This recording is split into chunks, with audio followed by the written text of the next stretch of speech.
It's Slate Night, the Film Fan Podcast. Now, here are your hosts, Corey and Mason.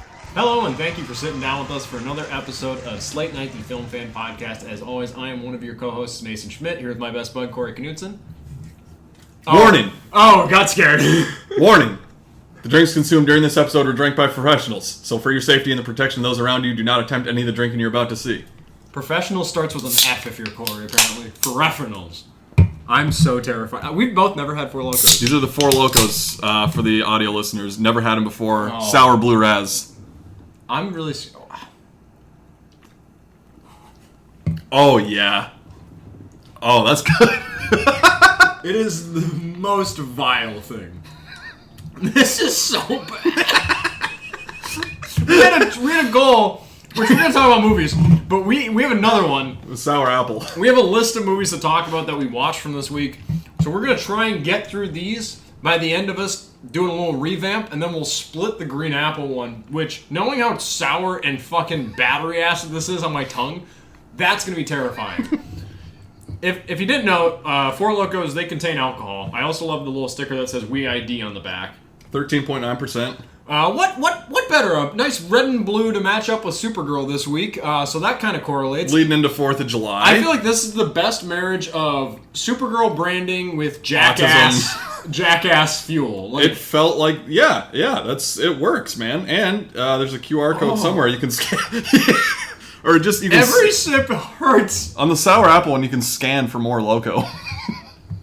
They just deliver it to your house in a keg. I think it'll blow up if I scan that. So yeah, we're going to be drinking these. It's Supergirl week. It's also Jackass week. Corey went through and did a little watch-a-thon of those movies, so kudos to him. Not that was a bad experience, I'm guessing, just because I love the Jackass movies. That is the right type of humor for both of us.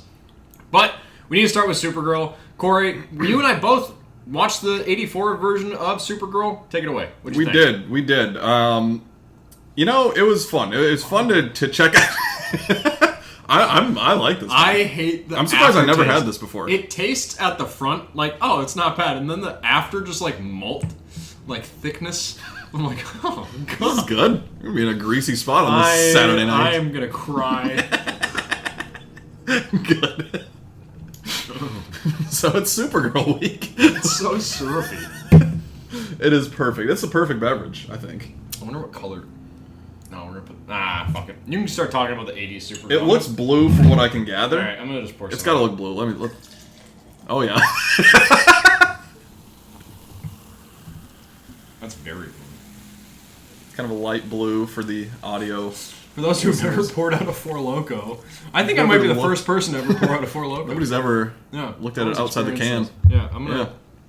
Oh my God! Yeah, I didn't want to do that. I didn't want. You're gonna cut and not put that in. Oh, I'm putting that in, bro. Oh, it's leaking! It's leaking on the mat. Not on the mat. This is the most unhinged start to one of these. There's juice everywhere. Oh, yeah, that's gonna stain. That's gonna stain. A good memory. Right, we're not. Yeah, I'm not cleaning that up. I've also had 5 gin and tonics leading into this. So. I've had 2 tweezers. Oh, it tastes better out of the can. It's not. Like outside of the can, you mean? Yeah. Yeah. No, in the fucking can. When I say out of the can. Well, normally when you're like drinking out of the can, like. Okay, that makes sense. So I am being an asshole. Yeah. Fuck you. So we watched Supergirl. We did watch Supergirl from 1984. This movie stars Helen Slater in the lead role as Kara Zor-El. And this came out... Quiet. Just deal with it over there. This movie, like I said, came out in 1984. Came out in between Superman 3 and Superman 4, The Quest for Peace. Oh, so they had 3 bangers back to back. They were trying to capitalize on the Superman hype in the 70s and 80s. And weird movie, wild movie. Already? I'm the cameraman from Jackass. Lance bangs just from yakking. Anyways, Supergirl, what a wild movie, 1984 version. So we start off in Argo City, which is, after Krypton was destroyed, some of the Kryptonians went up to Argo City, living there, had their civilization. Peter O'Toole's there. He has a little thing called the Omegahedron that can do everything, I think. I don't know, it creates life or trees or something in the movie. And then he It's a gives fushigi ball. It's a for all those fushigi ball. wondering. The MacGuffin of the movie. Gives it to Kara, who's pretty much a teenager child. And then This woman looks like she's in her late 20s, but she's a kid in this movie. Yeah, and she's playing with it, and then it goes out the window of the, like, saran-wrapped border of their home. And it's a bubble of a fucking town. Goes out in space, and she's like, everyone's like, fuck, that, like, we need that that. powers our city. We're gonna die in days without that. Supergirl runs up to the one escape pod, goes in there on the way to Earth to find this thing. She's like, I'm definitely the most qualified for this. Somehow changes into a Supergirl costume that's in the escape pod ship. I don't know where it came from. Crazy. She crash lands on Earth, comes out of the water, does all of her shit. Basically, she's trying to find this little fucking orb. Faye Dunaway plays a witch in this movie who wants to use the orb for world domination. They also present the fact that there's witches in this world so matter of fact. Just there. It's just out of nowhere. They're on a picnic. Yeah, they're on a picnic. It's the most like this really like, oh yeah, it's like, oh, just snotty British teacher like sitting with Faye Dunaway like, oh, how dare you, with his buck teeth and just and then fucking Supergirl shows up looking for this fushigi ball that now Faye Dunaway's got. Mm-hmm. Very convenient that it lands in their queso dip at their picnic of the one witch that's on Earth. She's like, oh, great, with this I have the answers to everything. Great. The rest of the movie is just Supergirl trying to get that back. So, you know, this is not a good movie. We're gonna preface it with that. Is it a Supergirl movie I'd rewatch over another one? Yes. We'll also get to that in a little bit here. Spoiler. But I want to start off, as I always like to, with a couple of positives. Not that there's many. This movie's very boring, but it is. Yeah, it is very boring, very slow. Also, just kind of prefacing going in, the version that's on HBO Max, I'm assuming that's where you watched it too. It's the international cut of the movie. So there was a director's cut that's like 20 or 30 minutes longer. Happy I didn't get that. There was a theatrical cut that was like 15 minutes shorter than this international cut. I think this is a good medium. I haven't seen those other two versions, obviously. But just kind of a note for the version that you watch on there. I think the director's cut was only on like some DVDs that were released back in the day, so kind of tough to find. But as far as good things, I actually don't think Helen Slater was bad as Supergirl. No. I think with a better script, with a better story, better director, everything, she could have been good. She has the look for it. She's very pretty. She's she's got the kind of joyfulness, I guess, of Supergirl. So I didn't mind her. She got the brightful colorness. The brightful colorness. If we ever get shirts made, we're putting that on there. Brightful colorness. The other thing that I just kind of noticed from the beginning of the movie is the good set design on Argo City. It's kind of cool. Like, it's just this other world type thing, a bunch of weird structures and shit. I don't know if I'll say good set design, but being in the world we live in today, it's a set. It's real. So it's real, and that's good. So to us, it's good. The little, like, condom-wrapped town that they have that rips through, I was just like, you guys could not put less money into a prop than the fucking bubble of this town. The interior of the Argo City looked pretty good. I was really impressed because going into it, knowing this movie and, like, more of the legacy this movie has had, I'm expecting this movie to be bad, and then watching it, I was like, wow, they actually like put a lot of effort into aspects of this movie, and it's a movie with Peter O'Toole and Faye Dunaway. Like, you got a star-studded cast for the Supergirl movie, so that's kind of crazy. I agree with you, though. I think Helen Slater, in a better movie, would have been a great Supergirl. I think she has that, like, honest and, like, earnest look on her face. She, wide-eyed, still, like, granted, she is playing a lot younger in this movie than what she definitely is at the time of shooting this movie. But I think the earnestness of the character, I was like, I buy into this. I think in a better movie, you'd be really great in this. So, and not, like, this movie is not good. But Masters of the Universe from the 80s wasn't that good, and I still enjoyed watching that. I enjoyed watching this. I actually really enjoyed the opening of this, and like that true like Superman-themed opening. Oh, yeah. Very similar with the title, the names, and the way that they fly. And I was like, I'm digging the style of this already. And then the movie just gets off to a jump start with Peter O'Toole talking to Helen Slater. Zoltar! It's just the most wacky shit. Peter O'Toole is acting circles around everyone, but yet still he definitely, you can tell, doesn't want to be there. Mm-hmm. So it's really interesting, but it's a wild movie that I never would have guessed. Like the combination of Supergirl going to Earth to get this MacGuffin to save her planet and facing witchcraft and Faye Dunaway at the center of that because she has now found the Fushigi ball, and it's a wild movie. You got her going to while this ticking clock has been established of this MacGuffin. If it doesn't get back to our Argo City, our entire civilization is going to crumble and fall apart and blow up. Okay, cool. I'm going to enroll myself into school the moment I get to Earth. Yeah. And I'm going to be roommates with Lois Lane's younger sister, Lucy Lane. Yeah. So there's some weird, stupid shit in this movie, but it was kind of a fun little. I wanted to say trip down memory lane, but I've never seen this. It was just like a fun, all right. Mm-hmm. Kitsch is of a time gone by. Like it was just a nice time capsule. Of wow, how 80s of this movie. One of the earlier big superhero movies that they were still figuring out.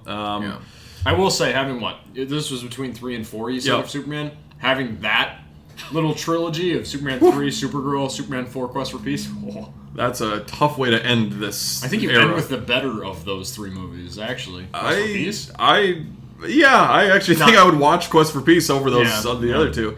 I agree. It's a product of its time for sure.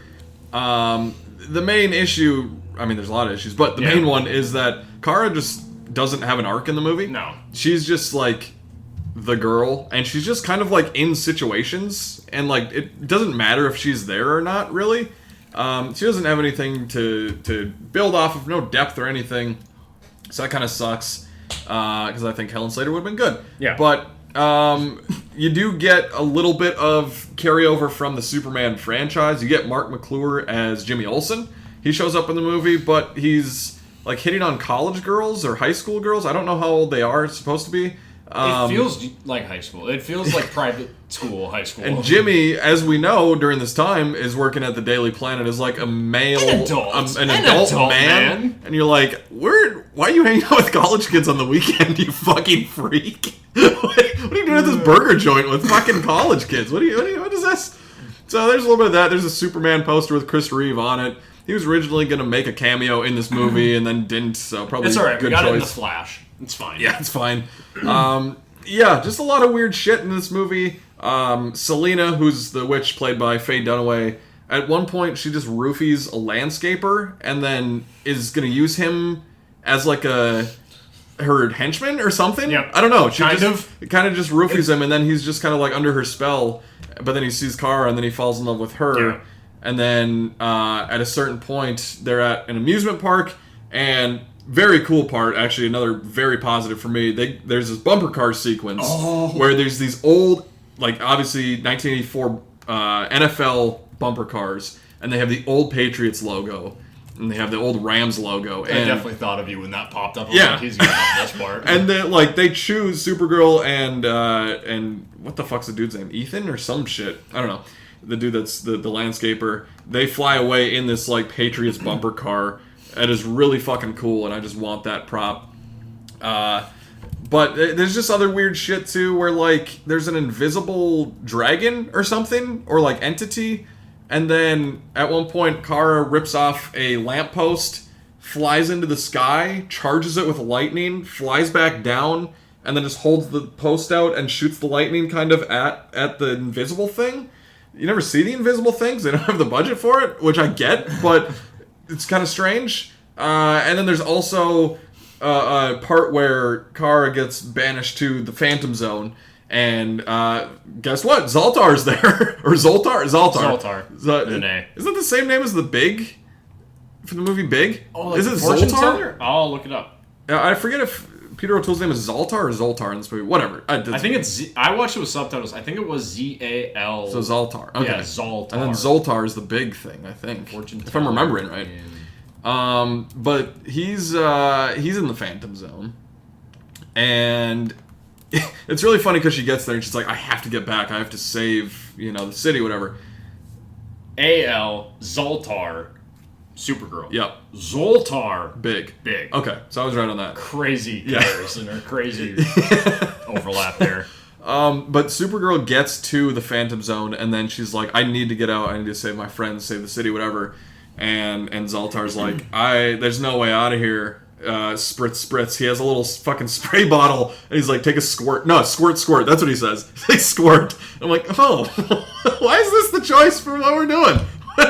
They never explain what it is. It's like, is it water? Or what is this? Anyways, he's like, no, there's no way to get out of here. And then she's like, but I have to. And it's like, actually, there is a way out of here, but it's very difficult. And then... Lead with that. And then they just climb on some rocks. And then they just climb out. But then Zoltar falls. And then she just flies through it. I'm like, that wasn't that difficult. So Zod couldn't get out of that. Like, really? Through the panes of glass? They couldn't get through it? Like, okay. So just dumb shit, but... Like, we talk about it a lot, kind of, like, endearing to this time of, like, early comic book movies and early VFX and stuff like that. So, it's a very boring movie. I don't, like, it sounds more exciting, I feel like, than I watched it in chunks. I watched it an hour at a time. Yeah. And I probably could have watched it, like, 4 chunks, watch it half an hour, and it's still a slog to sit through. But... there is, like, an earnestness to it, where it's just like, it's kind of cheesy and enjoyable, and, like, a weird, like, what the fuck are we doing? But also, whatever. Who cares? It's very interesting. So, I don't know. If you're, like, a completionist like us, maybe check it out. It's on HBO Max right now.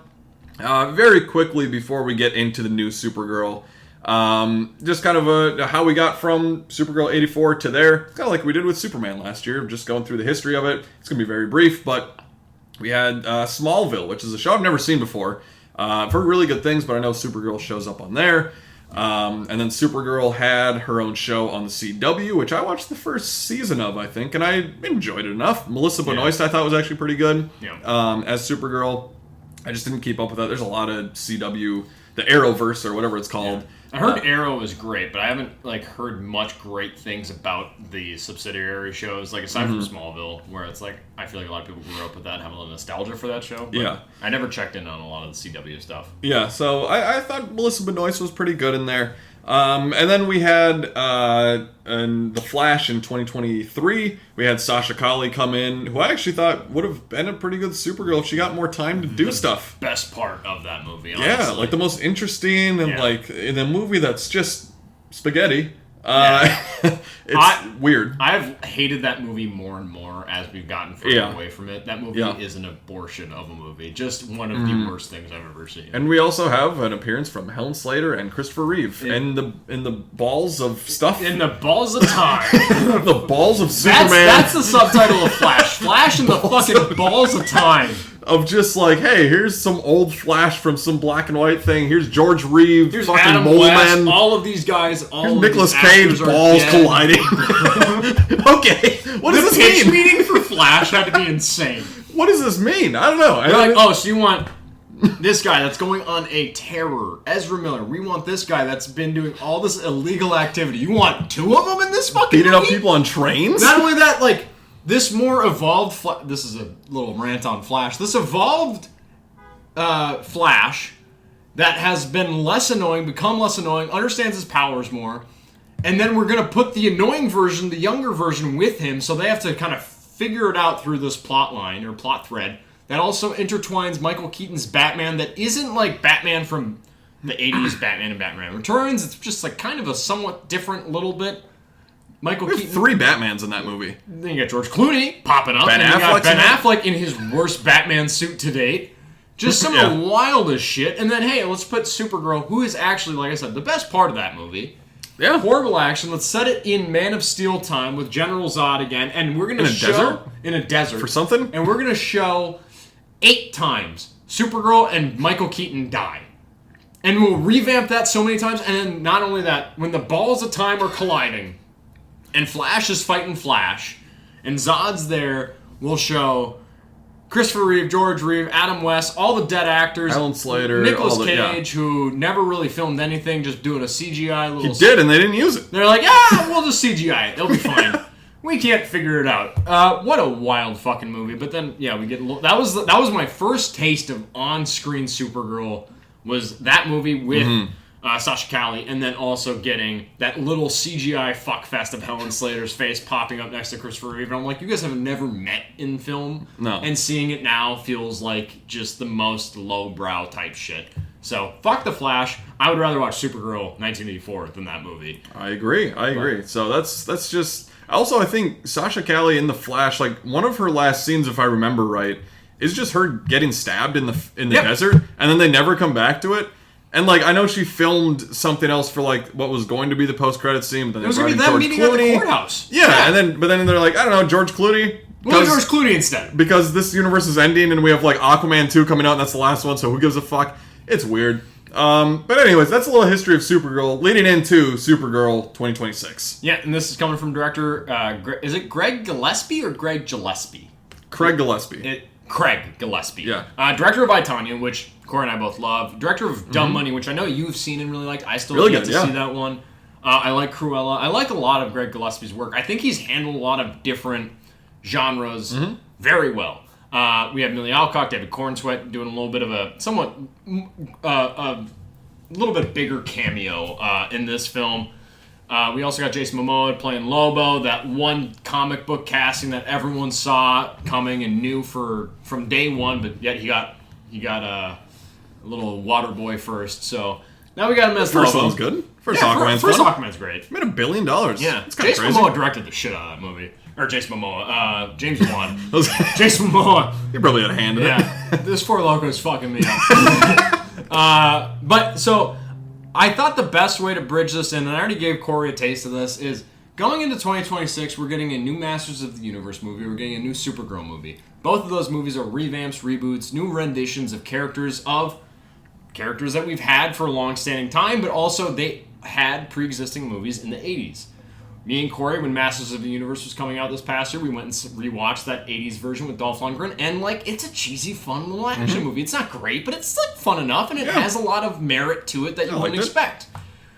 We watched the Supergirl from this, in this week from 1984, and while we didn't love it, there's still a lot of good things. Like, there's some merit behind it, and I enjoyed watching it for how fucking boring that movie is. I enjoyed it at times. Stuff. It's interesting. It's nutty shit. Check it out.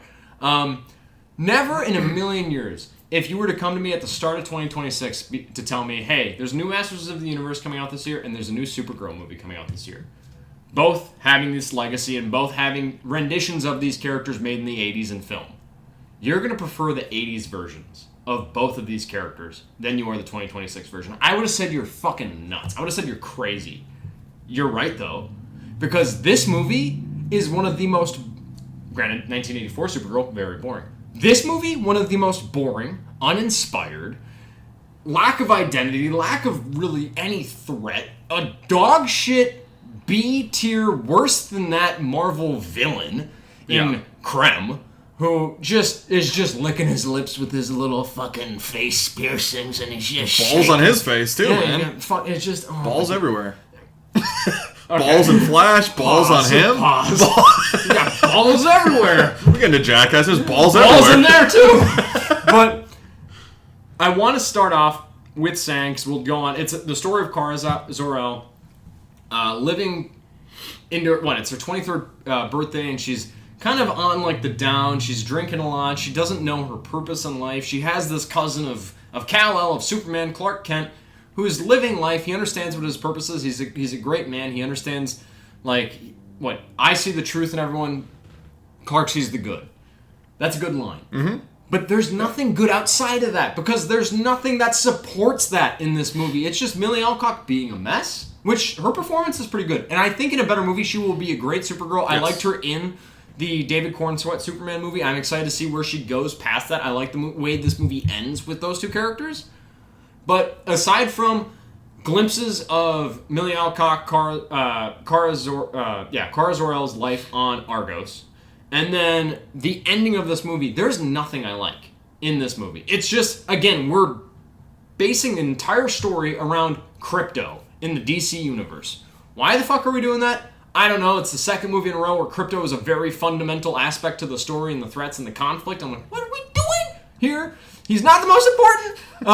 And we got a dog shit villain. We got Jason Momoa doing his best Jason Momoa Lobo, and it's great, but it's also sometimes too campy, also underutilized. Yeah. Wow, was this movie a fucking mess. Corey, how much did you love Supergirl? Leading into Supergirl, the night after I watched the 1984 version, and a couple days before I saw the new one, I ordered a little KFC Supergirl meal. Oh.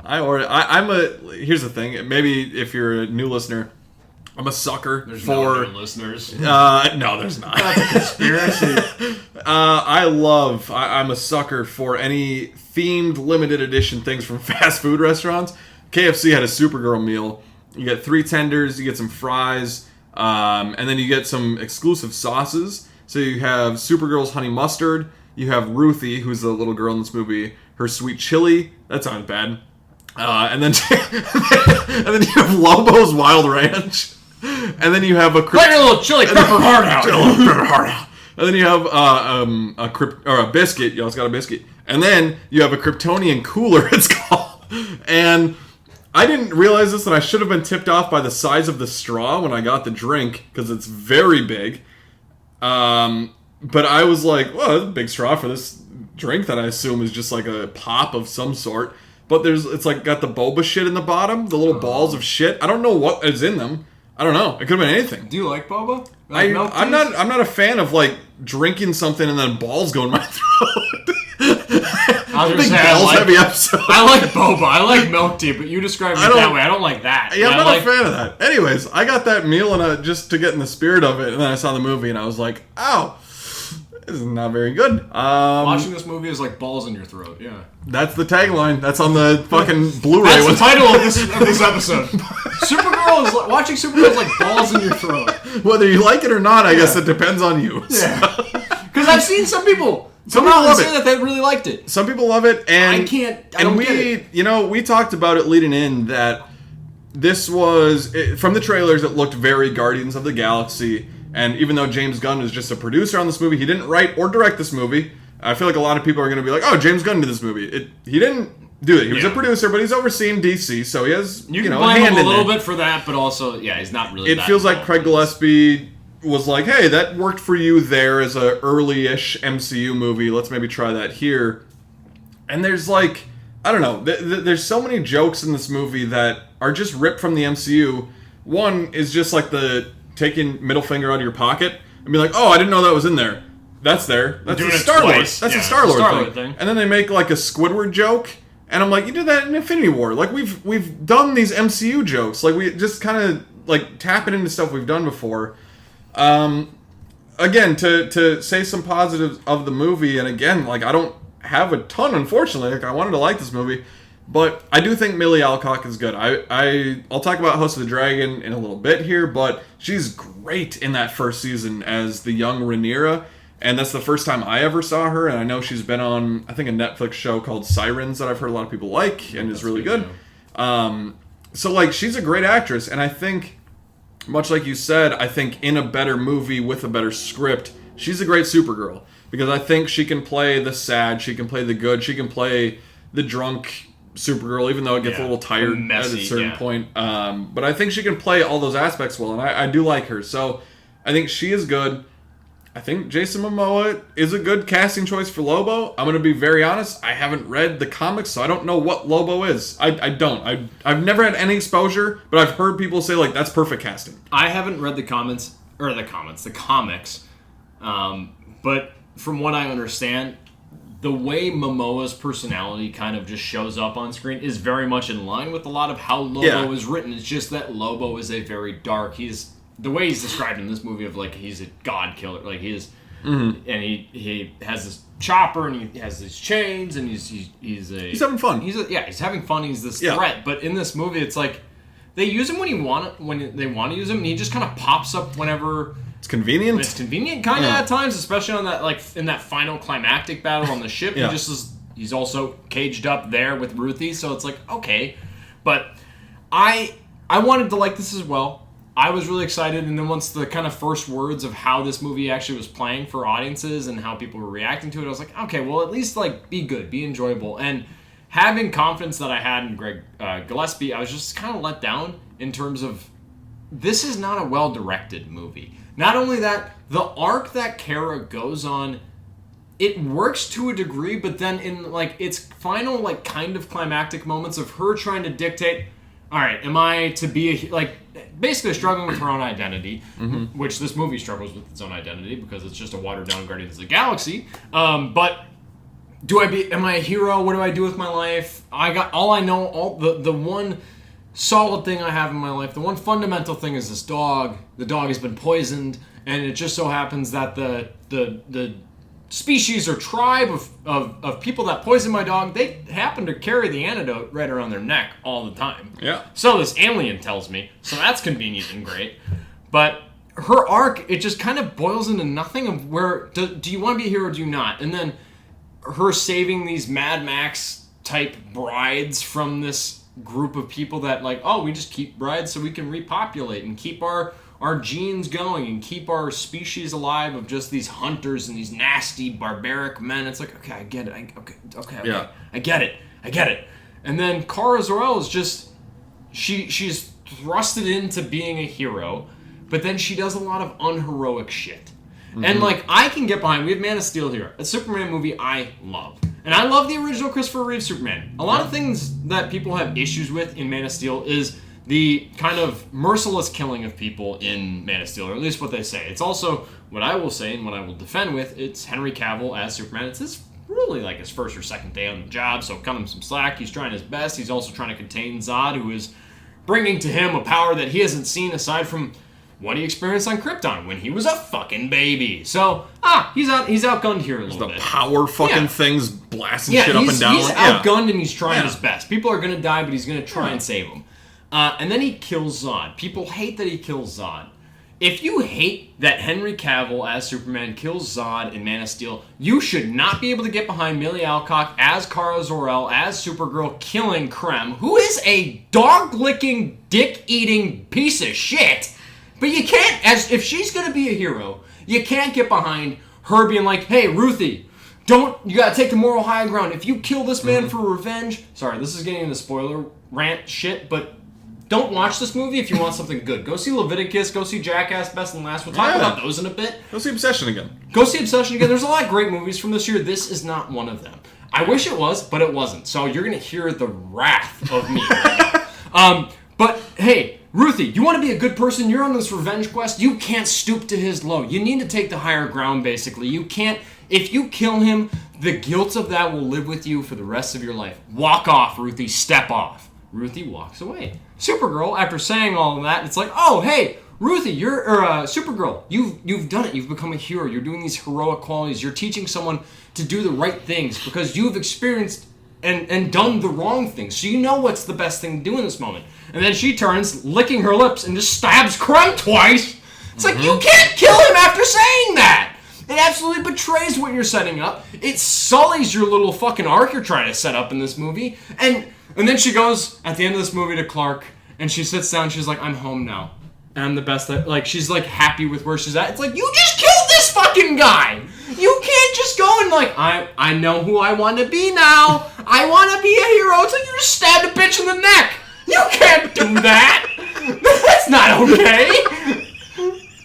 Four Lokos got me fucked up, but this movie pissed me off. It's just like, this is the weakest writing, and a lot of this writing, I believe the writer of this script is carrying on into Wonder Woman, or at least wrote First-time writer also in this. First-time writer. Screenwriter, or film feature writer, yeah. Writing a draft for Wonder Woman and more, like, I think a Teen Titans movie is also in the works, and that she maybe been attached to it, which, like, some people can have bad days at the office, that's fine. Like, Steven Spielberg has 1941. Like, it's, like, people have bad days at the office, that's okay. But if you're going to be attached to the kind of blossoming new DCU with James Gunn as the overseer and Greg Gillespie, who is an accomplished director directing a film, which is, granted, a genre he's never really had much experience in, of like this big space epic kind of sci-fi action film with a leading woman. Not a lot of experience there outside of the leading woman qualities. Thank You, I, Tanya, are a great movie, but this is not. You're going to do that, and then you're going to settle this and rest it on the shoulders of a first feature film writer.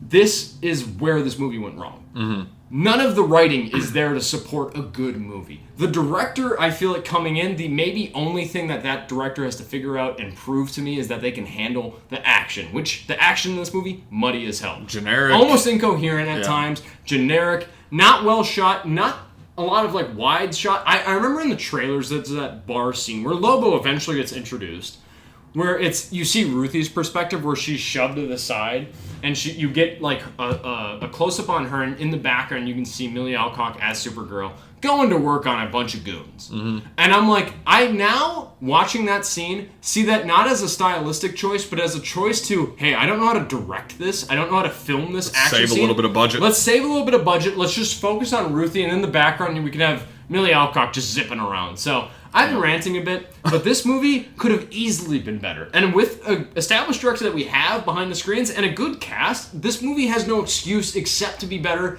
But the thing that hampers it is a writer that doesn't know what they're doing. And that's what scares me going forward into the DCU. It's like, if we're going to carry that same writer into a bunch of different properties of Wonder Woman, which we have a good Wonder Woman rendition with Gal Gadot and Patty Jenkins, get kind of big shoes to fill if you're going to try and follow that up and do something new with that. Teen Titans, which has a big clamoring and a big audience for. I watched the Teen Titans Cartoon Network show. I love that show. What are we going to do there? You can't saddle a lot of the kind of difficulties of setting up and building out this universe on a inexperienced writer that doesn't know how to write a convincing character arc for your main lead star.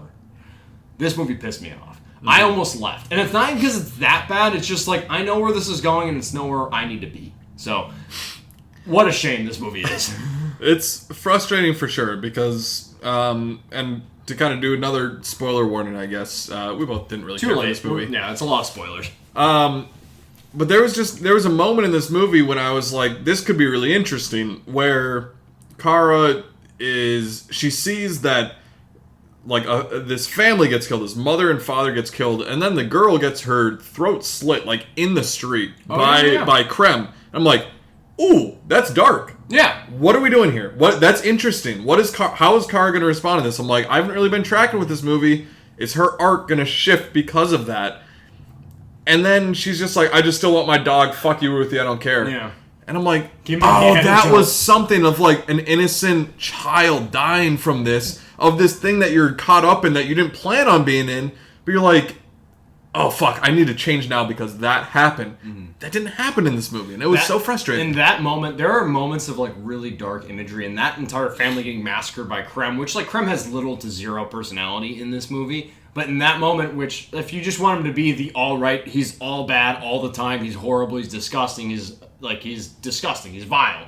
Fine, you can do that. Like, yeah, he's going to be a one-note villain, but at least he's something. In this, he's kind of nothing. But in that scene, it's like, this is different from like a lot of Guardians of the Galaxy stuff, a lot of other stuff. This sets itself apart in the DCU, like seeing this and seeing this level of violence and just atrocity that this character is witnessing. It's like, what are we going to do with that? And I think that's why in that final moment when she decides, I'm going to stab him in the neck, it's like, I think if you want to be a hero, in this moment you need to decide and make that switch and that change in your person of like, I can't stoop to their low. All that shit you're preaching at Ruthie, who's on this revenge quest because her family was murdered by Krem, which is a horrible fucking name. I keep wanting to say Cream. I want to say Clem. Clem. Clem fits him better. Clem fits him better because it feels like he was bullied for being Clem, and he's like, I'm going to put a bunch of metal in my face, and I'm going to get real metal weird balls with on your people. face. Yeah, a lot of metal balls on my face, but yeah, balls on her face is the kind of defining feature of this episode for this week. But yeah, it was just, this movie felt so misguided and so lazy. Like, from the jump, it was just really disappointing because this could have been, like, at least a good second story. Like, I don't need a lot of new stuff here.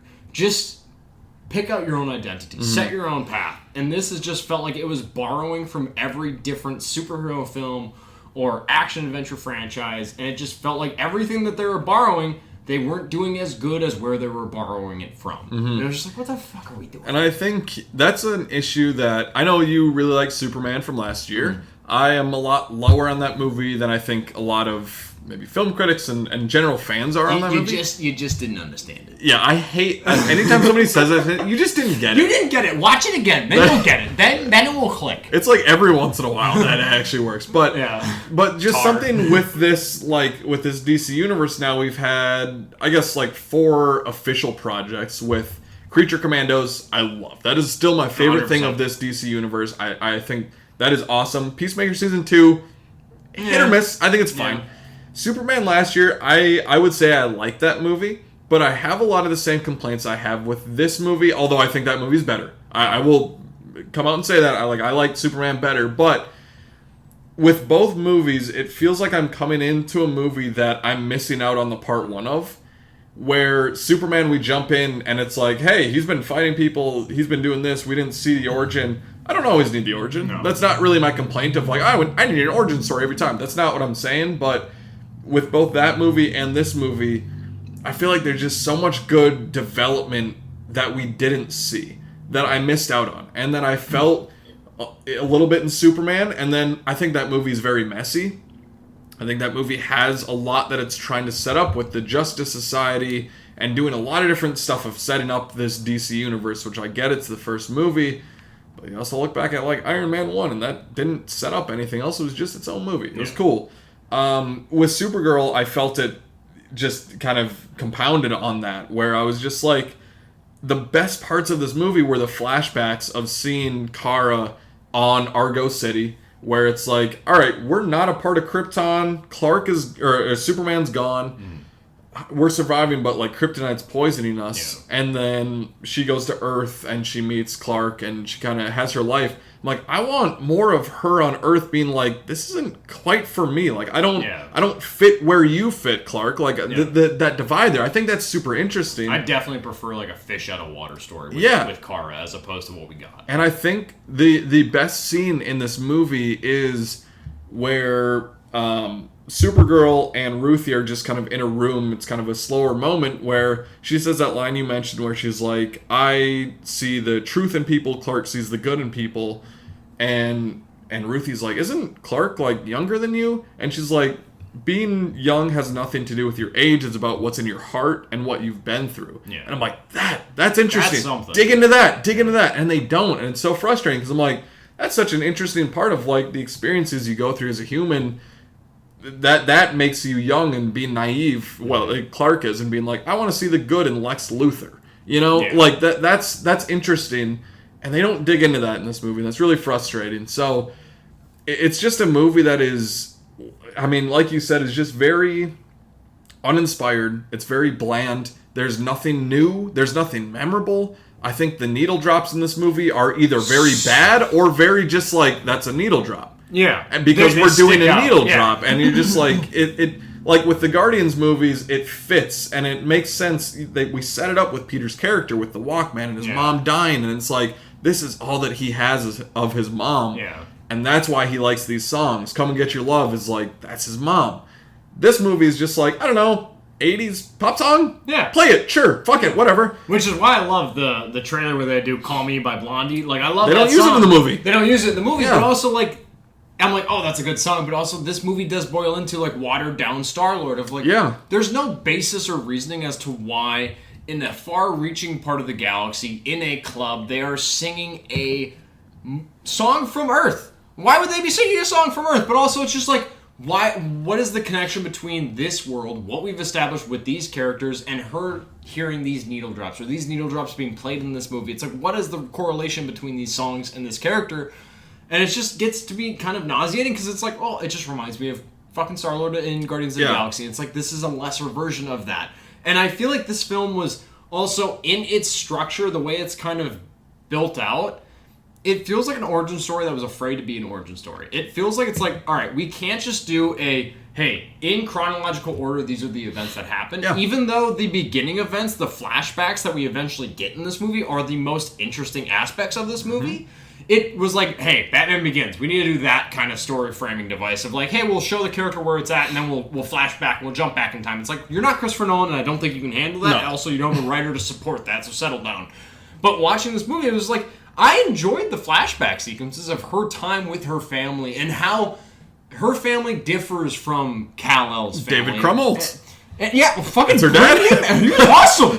He was honestly maybe the best actor in this movie. Yeah. Crazily enough, fucking what is his name? Bernard and fucking Santa Claus. You're gonna make him, which that's not like me digging at him. That's me being like, you were the best part of this movie. I love him. So he was fantastic. But just in this movie, I'm like, I feel like if you just committed to this being the origin story and setting up this kind of rudderless, aimless young mind of like, hey, my cousin's doing these amazing things. I don't know what I believe in yet. And then if you want to do like taking someone under your wing with Ruthie and trying, and through that exploring the world and There's something there. and developing your understanding of things and how that propels you into being a hero.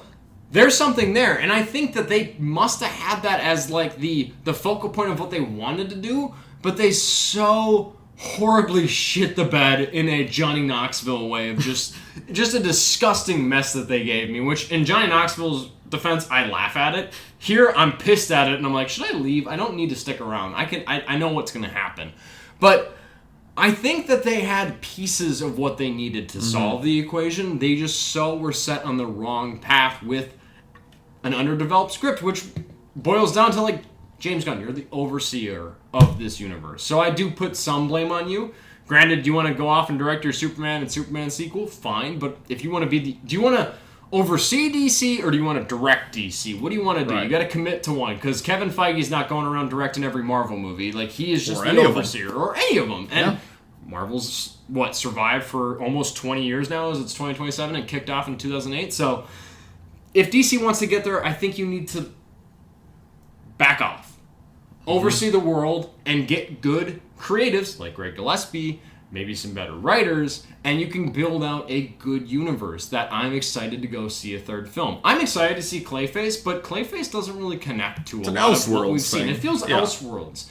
And I've seen that trailer so much, and it looks fucking horrifying. So, really excited for that. But this didn't turn me off to being a DC fan. I'm still a DC fan. I like DC movies. I like the DC characters. But I feel like Supergirl deserved better in this film and in the 80s version. But I'm going to sit down and watch the 80s version way faster than I'm going to sit down and rewatch this, because this is just nothing. Mm-hmm. It's just, I could see so many different stories that are similar to this done 1,000 times better and way more original and have a compelling villain or a compelling lead. I think Millie Alcock, while she is good in what they give her, I don't think that they give her a whole lot to work with. So it was really disappointing watching this movie, and it's similar. Like I dig on this in the same way that I dig on Masters of the Universe, but I really went into both of those movies just wanting a good, fun summer time, and I was like, how the fuck did you guys both shit the bed so hard? Mm-hmm. So I can't recommend to go check this out. Granted, there are people that like this. There are people that I've seen in comment sections and stuff like that pour out and say, hey, I'm excited to go see this movie for a second time. I can't wait to stay away from this movie for as long as I possibly can. This is the equivalent of Thor: The Dark World, except like Thor: The Dark World is boring. This is boring and bad. So I'm like, I can't recommend this movie to you. I think Millie Alcock is its saving grace at times. I think the flashbacks are really good. I think David Cornsweet being charming Clark Kent Superman at moments is really good. But there's nothing here that you couldn't get elsewhere and get better elsewhere. That's the thing, is I think the casting for both Superman and Supergirl has been good. I like David Cornsweet. I like Millie Alcock. I just don't think the writing for either movie has been super strong. So it's I don't know. It's very much just a generic sci-fi action adventure movie you've seen before. I don't think I laughed once during this movie. No. None of the humor really worked for me. The needle drops are very just in your face, and it wraps up and you're like, oh, okay, that's that. There's no post-credit scenes, if you're wondering about that. I fucking ran out of the theater. I looked it up beforehand, but there's no mid-credits or post-credit scenes, so just as a fan, if you're looking for that, there's nothing there. I think a lot of it they were planning on doing with David Cornsweet, and then they kind of incorporated it into the movie, so kind of went there. I saw an interesting conversation, which I think is very clear to me, but I guess some people will have conversation about what the better start to a franchise has been with the MCU and the DCU of the first two movies, Iron Man and the Incredible Hulk versus Superman and Supergirl. Very clear to me, MCU. Yeah. Easily, yes. I saw a conversation, I'm like, yeah, MCU. Who's having this conversation? Who's saying the other? I know a lot of people love Superman, and they're like, Superman's better than anything that the MCU did in the first two movies. I'm like, oh, that's a lie. No, that's I love Superman, but Iron Man is a better movie. Yeah, so there's things that worry me just that I've seen in both movies of Superman and Supergirl that worry me about the future of this. That I'm curious to see. I don't know. Like, I'm excited for Lanterns, obviously a show, but like I'm excited for that. Man of Tomorrow will be interesting to see. So, yeah, Supergirl, not very disappointing. I'm getting to the point with the DC universe, and this speaks kind of the old regime with DC. If you're trying to compete with Marvel, you're going to lose. Yes. And I think the best way to set yourself apart from Marvel, which they've started to do with like doing Joker Folia do, and doing stuff like Clayface, doing almost Elseworlds type stuff, maybe make that your whole brand. Maybe do one-off stories. Yeah. Don't worry about interconnectivity of different characters and different heroes. Maybe, hey, I want to do a Batman and Superman movie? Fine, do it. Just do a one-off. I think maybe they will sully themselves in the long run trying to do interconnectivity and building up to like a dark side, which the DCU did kind of struggle That's with. what killed the DCU, though, was trying to do that. But the Snyderverse, or the Snyder Justice League, I do love. We do like, but that's what killed it, though, is trying to rush everything and so catch quick. Up to Marvel. Yes, exactly. Yes, yeah, Yep. I agree with you 100%. So I'm like, if you're trying to build out a world and you can't do that, then maybe don't try to compete. Mm-hmm. But if you can make a good movie, a good one-off, or a good like little 3-chapter saga of a character, then fine, do that.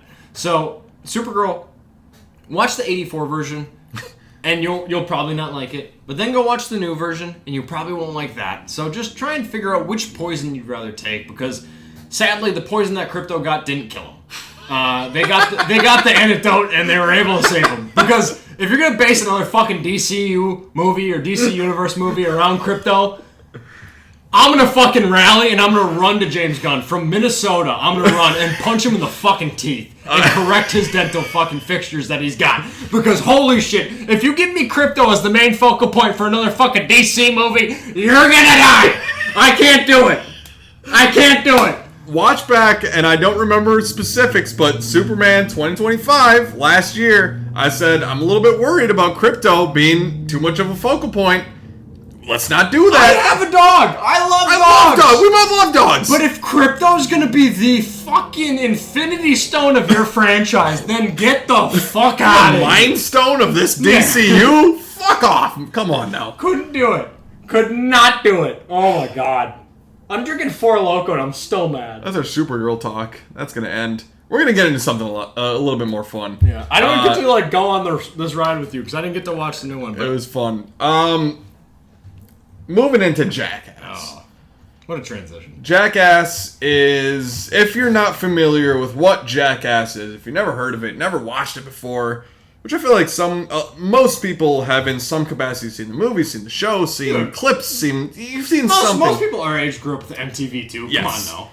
If you're not familiar with Jackass, it's Johnny Knoxville and the crew. They're doing stunts, they're doing dumb shit. It's just a bunch of buddies hanging out, kicking each other in the nuts, doing stunts, doing dumb pranks in public. It's fun.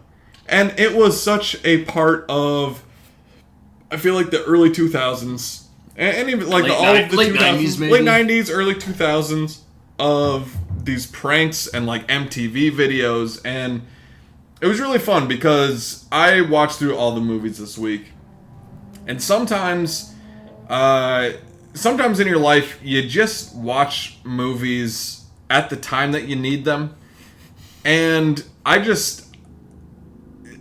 really needed the Jackass movies this week. I really just needed to watch them and have fun and watch this dumb humor and the guys just bonding together of that. I just needed that. And it was really fun to dig into just kind of the history, because I haven't seen all of the shows. I haven't seen everything. I know it started out as CKY, which stands for Can't Kill Yourself. But it was Bam Margera, who was a fundamental member of Jackass. His brother Jess had a band called Can't Kill Yourself, and there was a show where they just did dumb stunts and dumb shit. And then there was Wild Boys, which was Steve-O and Chris Pontius doing dumb shit and just going around the world and doing dumb shit with animals. There was the Jackass TV show, leads us to Jackass the movie in 2002. And like, there's so many bits that I just wrote down watching through all the Jackass movies this week that was... It's so much fun. There is, just to kind of preface all of this, there is such a bond between all of these guys that, like, you can boil down the Jackass movies to kicking each other in the nuts and going off a rocket and just, farting out of your asshole firecrackers and just doing unbelievably lowbrow humor that is so dumb and just farting and dick jokes and all of that.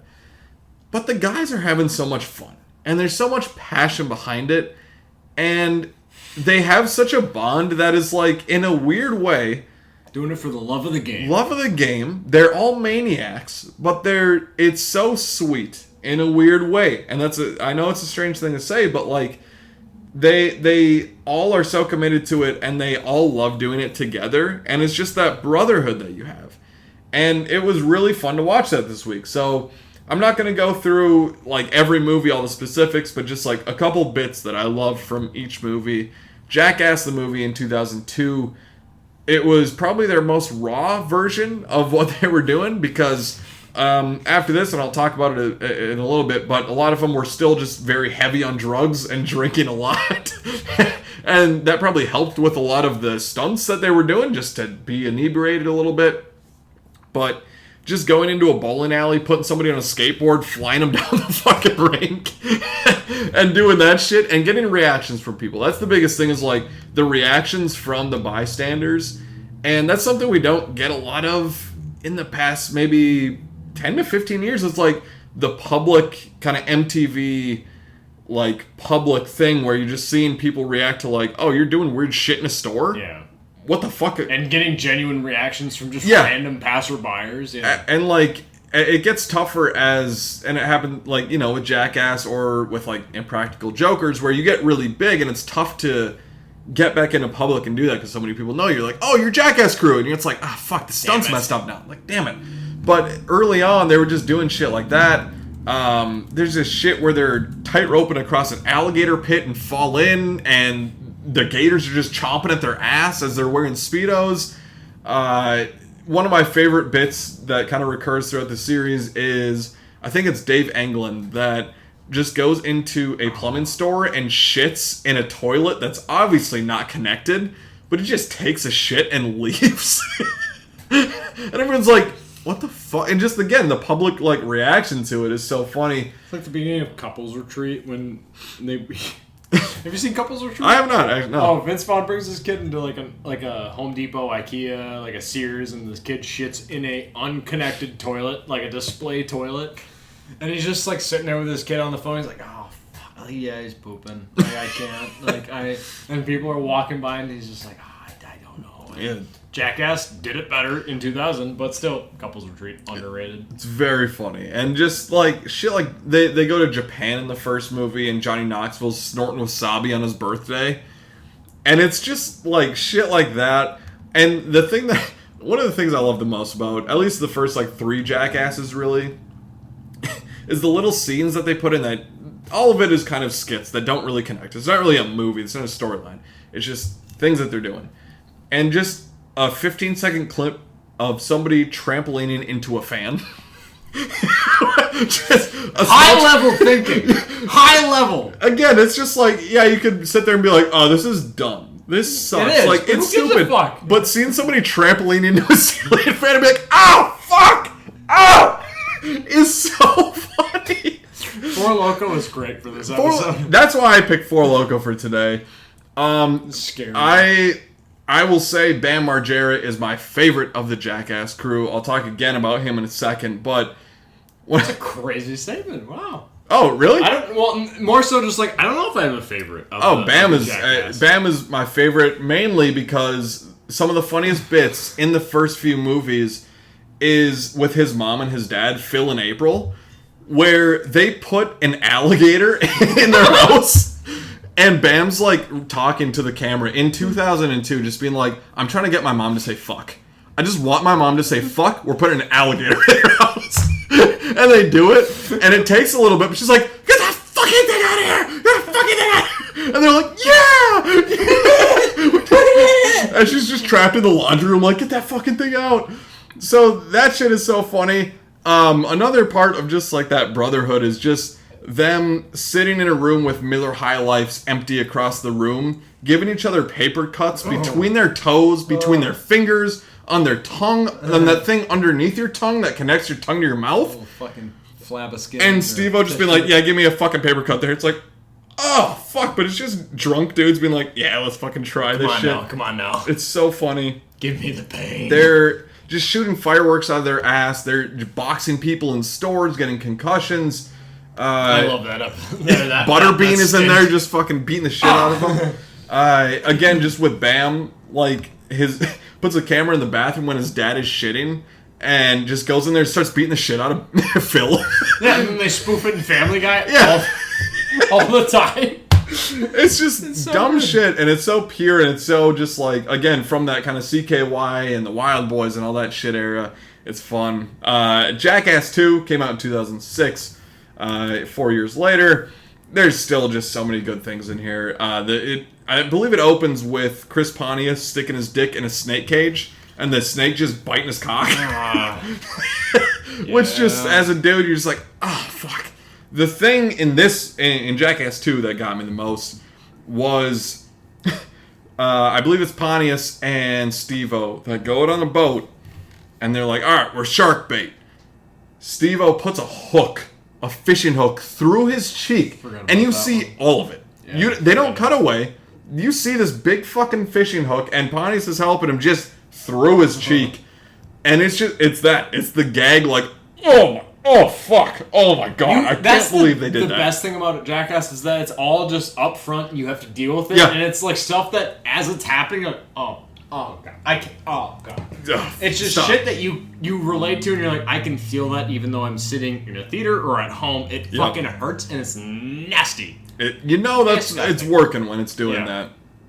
I also love, and I had kind of, I think, forgotten this, but Spike Jonze is such a big part of Jackass. Which is so weird. I love it. The director of Her and Where the Wild Things Are, and just, he was in Moneyball and Wolf of Wall Street, like in small little roles, but he dresses up in a lot of the old man makeup, which again we'll get to in a second.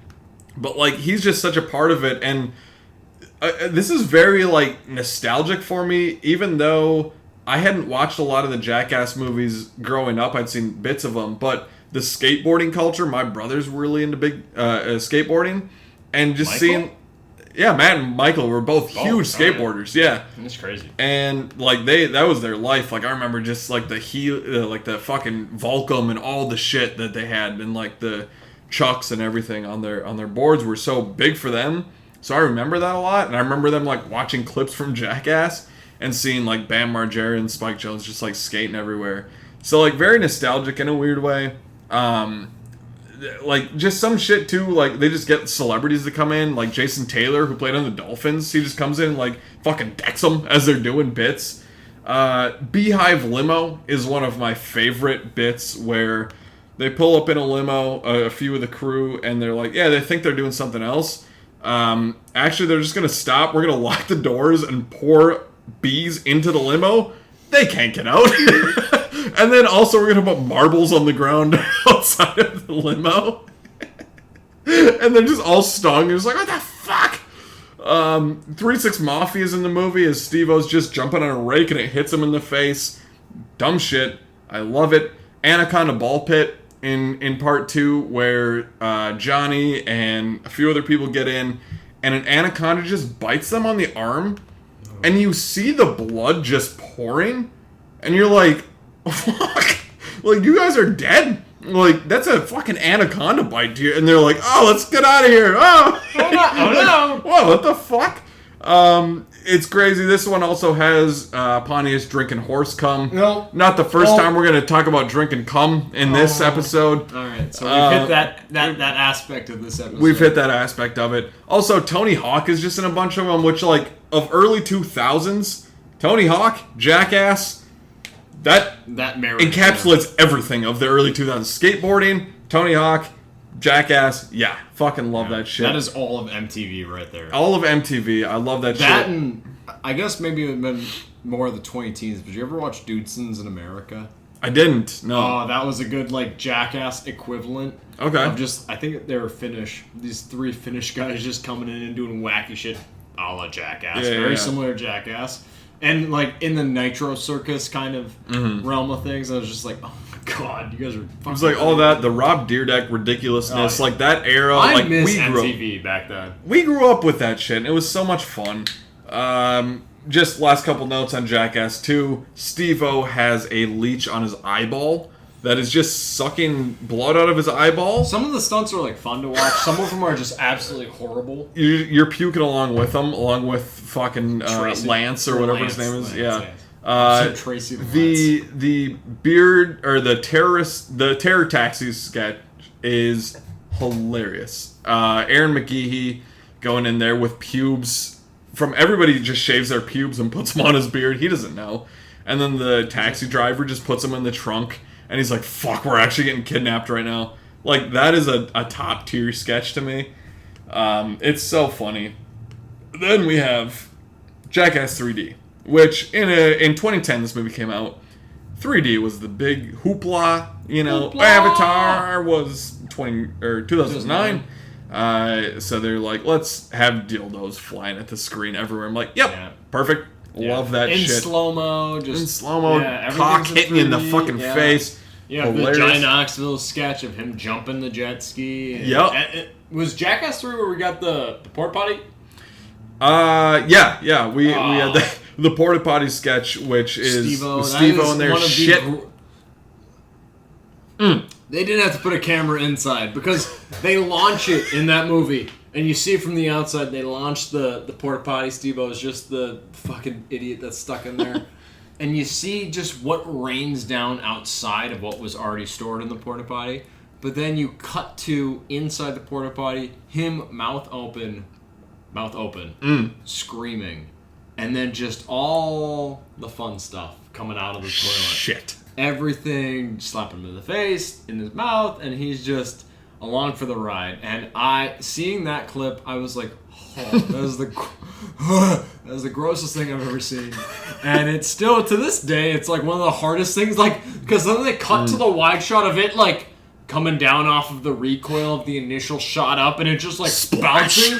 And the splash of all of the liquids and substances bouncing off of the desert sand that they're near. And I'm just like, oh my god, I don't need to watch anymore. Like, Jackass is such a good kind of like pull on the strings of like nostalgia of like, well, I guess if you're a guy, I'm sorry, but like I grew up with three brothers of like playing nutball in our basement. You ever play nutball? You sit fucking spread eagle, legs far apart, and you throw a wiffle ball at each other's junk. Yeah, it's the stupid enjoyment of that, which is not enjoyable, but it hurts and it's funny. And it's just like, you got hit in the nuts. And it plays on that note. And then also intertwining it with some good stunts, some gross out humor, some holy shit, how the fuck did they do that? And holy shit, why the fuck did they do that? So, Jackass is great, but Jackass, I think 3D might be like the culmination. And that was like, when that came out, I remember going to see it and just like, it felt like an event thing to go check out. Because like, people that grew up with it, they're like, this is the culmination. Like, at that point, I'm not thinking we're going to get two more of these fucking things. And a Bad Grandpa spinoff. So, it was so interesting. And Jackass 3 felt like the proper send-off, which I haven't seen the new Best and Last. But I loved it. So, it was just, but it's also like every movie you can feel the tangibility of it, but then there are stunts where it's like, oh, you're trying to best yourself. You're trying to best the previous, and you are doing it, but it's hard to watch, or it's really funny, or I'm going to puke. So it's just one of those three. I love Jackass 3D. I love all of the Jackass movies, but Jackass 3D, I remember seeing that in theaters and being like, yep, all right, that's a send up. This is awesome. One of the best and just one of the most iconic, I feel like, is the big high five, where they just have the big fucking hand with flour on it. And they're like, hey, bam, come over here. Hey, you. Hey, how you doing, brother? Boom. Just hits him. And they're just doing it just to 4 different people. And it's like fucking all hilarious. These guys are getting concussed. Oh, yeah. Seeing how many surgeries and injuries these guys had over the years is fucking hilarious. One of them, Josh Brown, who was a kicker in the NFL for a while, he kicks a fucking football at Preston. Yeah. Just in his neck, got a concussion. He's on the ground, he's just, oh, fuck. And Josh Brown's like, fuck, sorry, man. Well, you wanted this. Yeah, you guys asked for this. There's a great part in 3 where they just are super gluing each other to their stomachs. Preston and Wee Man are just 69ing, and they're just super glued to each other. Bam puts his hand on his dad Phil and on Preston and just rips hair off both of them in the super glue thing. This one, which you and I both agree on, is maybe the most disgusting thing, is Sweatsuit Cocktail. Yeah. Which you is, don't have to go into too much detail on this one. We're going into detail on this one. I'm almost a full 4 Loco deep, and I'm struggling. Preston's on an exercise bike. Yeah, exactly. We don't need this. He's going. He's going. Sorry for the noise that made for the audio and video people. Boy is saran wrapped. He's saran wrapped. He's got a suit collecting all of his sweat. Steve-O's collecting sweat from his ass. They get a cup full of Preston sweat after exercise biking. Steve-O chugs it. And you just see Lance, the cameraman, puking. Just everyone's puking. It is the most disgusting thing to watch somebody drink a cup of sweat. Disgusting. I love that Jared Allen's in the third one, just playing football, just decking Johnny Knoxville as a linebacker.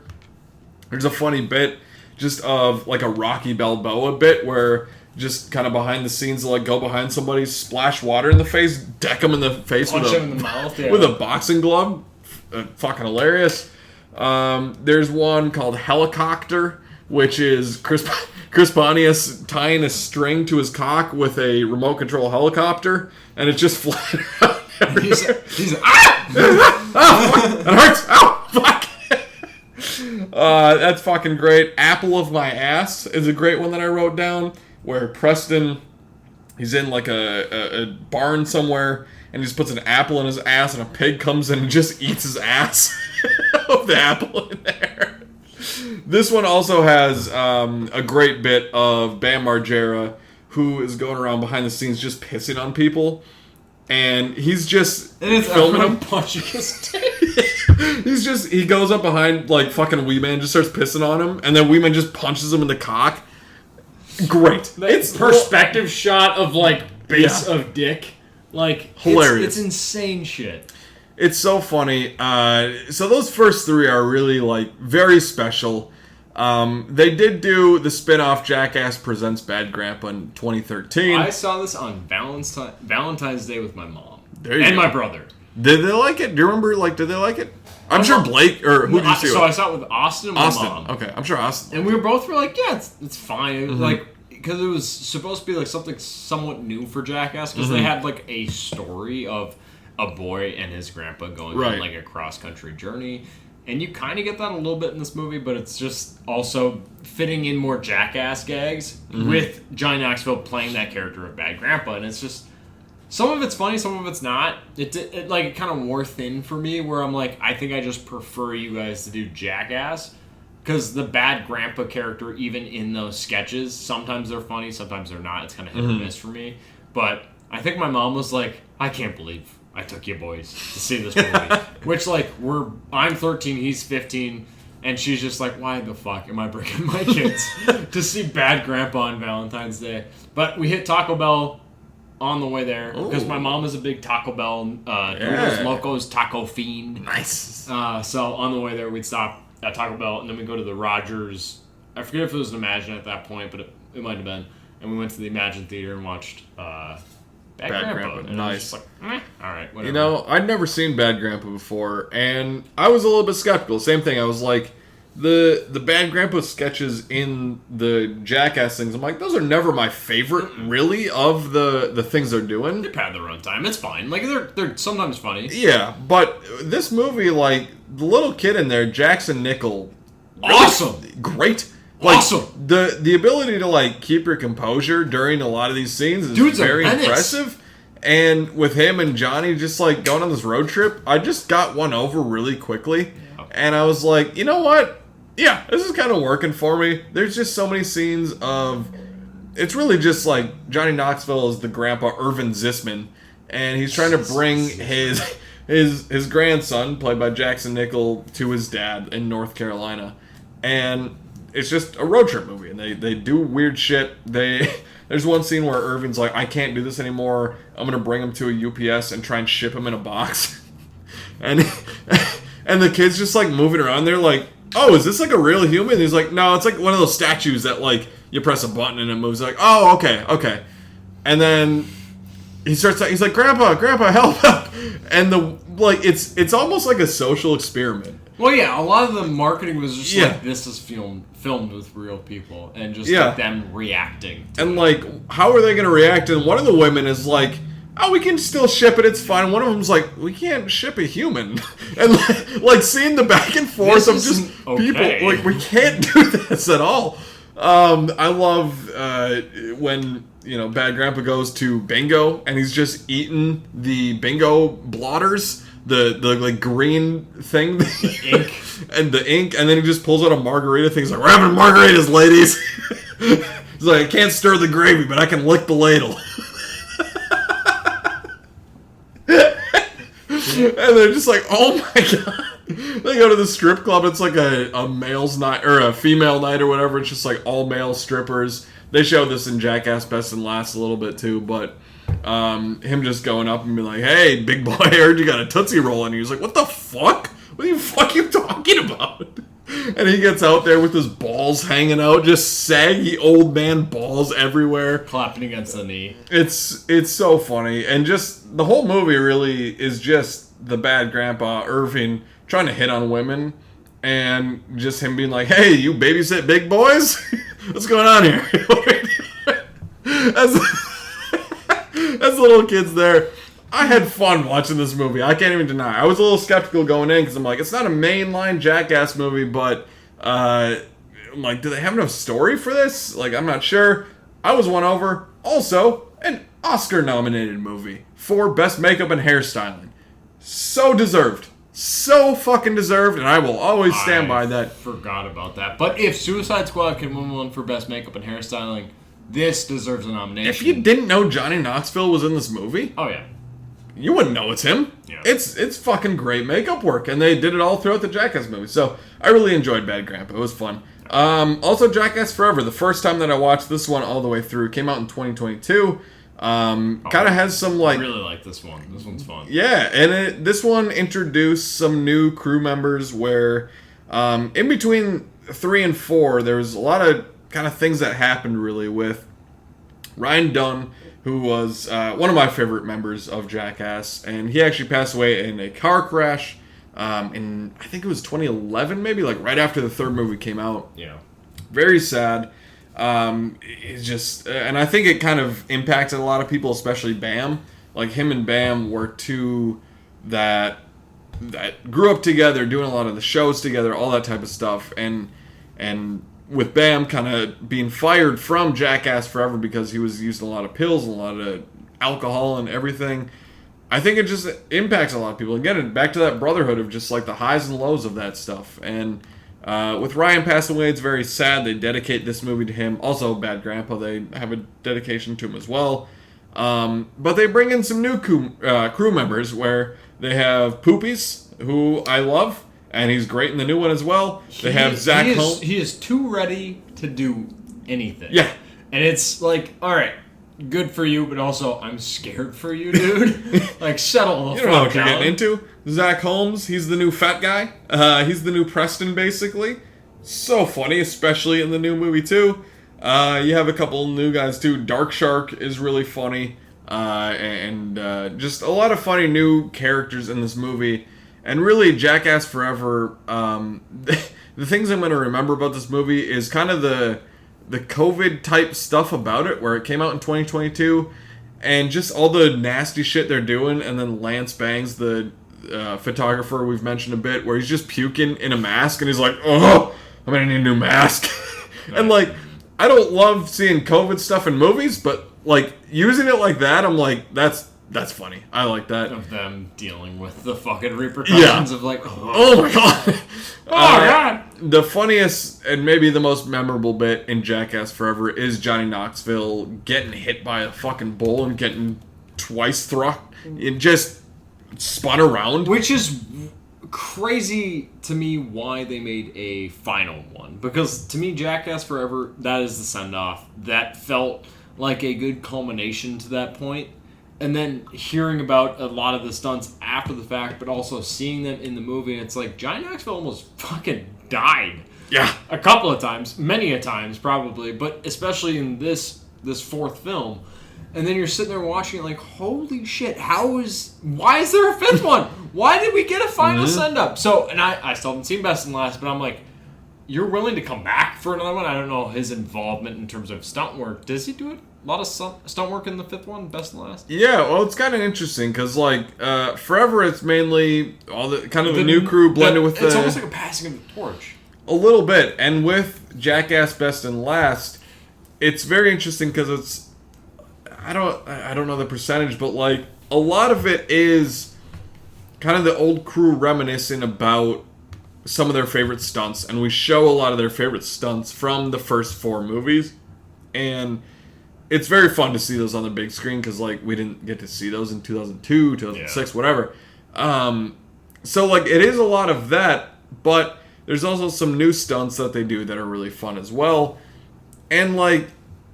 You know, Jackass Best and Last probably isn't the best Jackass movie, but seeing all them together, doing all this stuff, and like the people I was watching it with, at least earlier today, 2 of my favorite buddies, Mike and Cal, where we were just, you know, a little inebriated in certain senses. It was very fun to just laugh and just have fun and be like, yeah, they got hit in the cock real hard.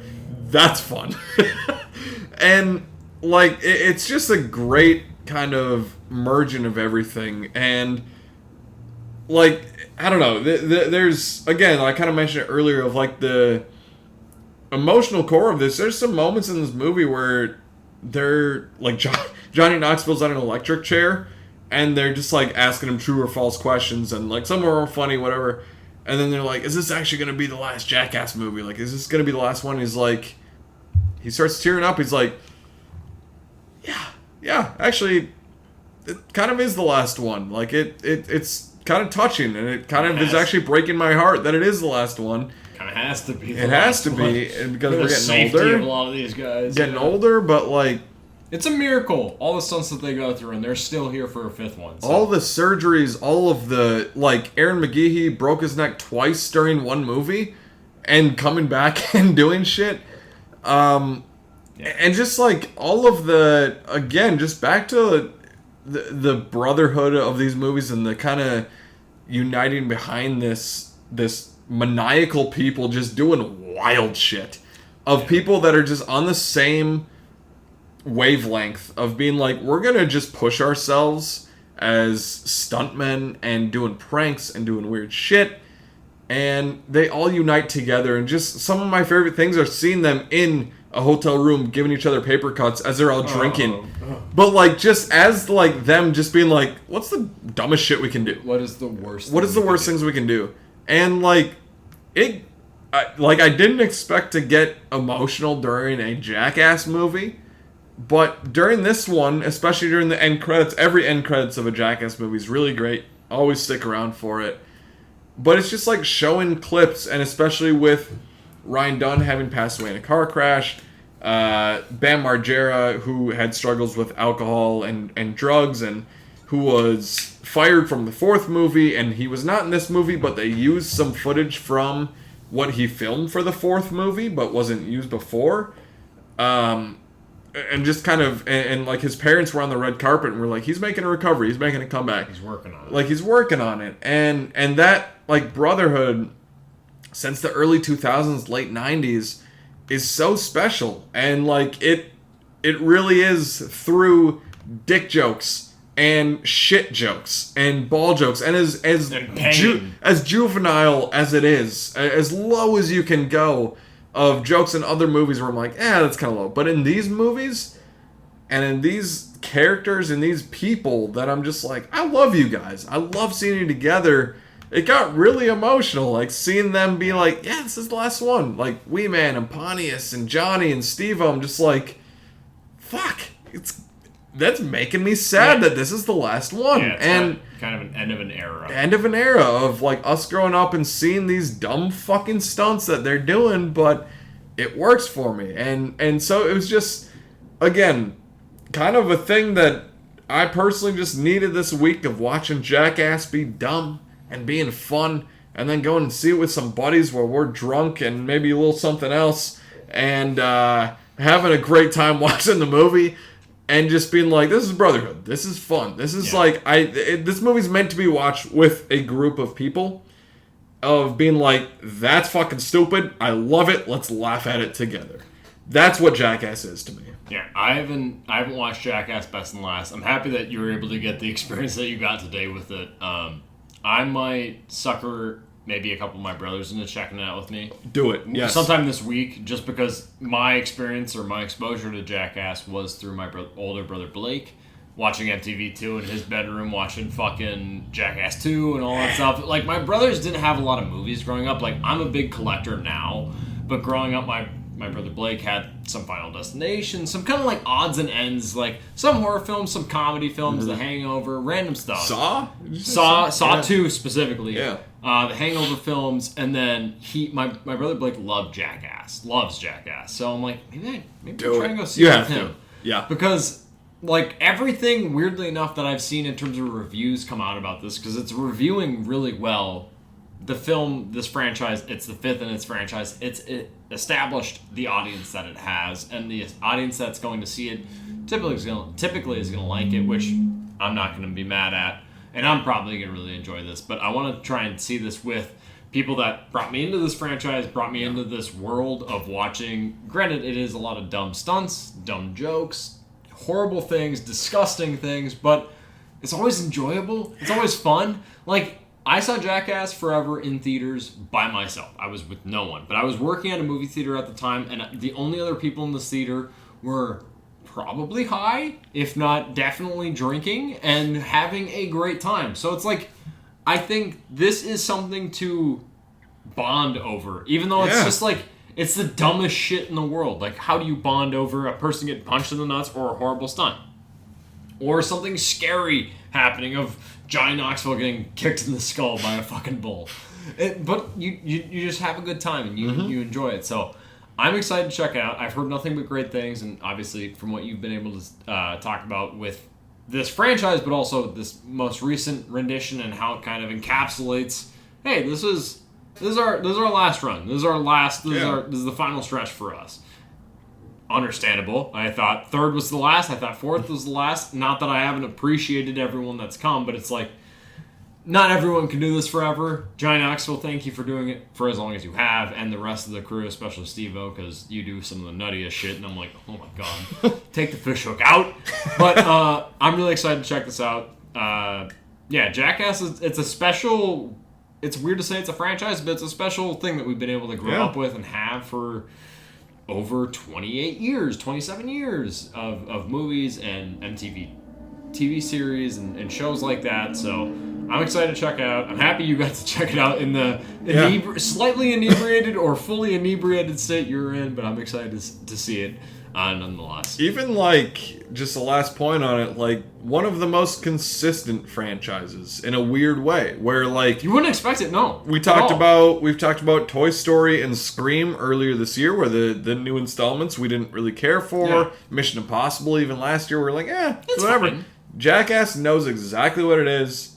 The guys are all committed to doing it, and it's so much fun, and it's just a franchise that I love. Yeah, no, it is consistently authentic to what it is, but consistently enjoyable for the fans of it. So if you're not a fan of the Jackass franchise, I'm sorry that the past like 20 minutes of talking about it was probably lost on you.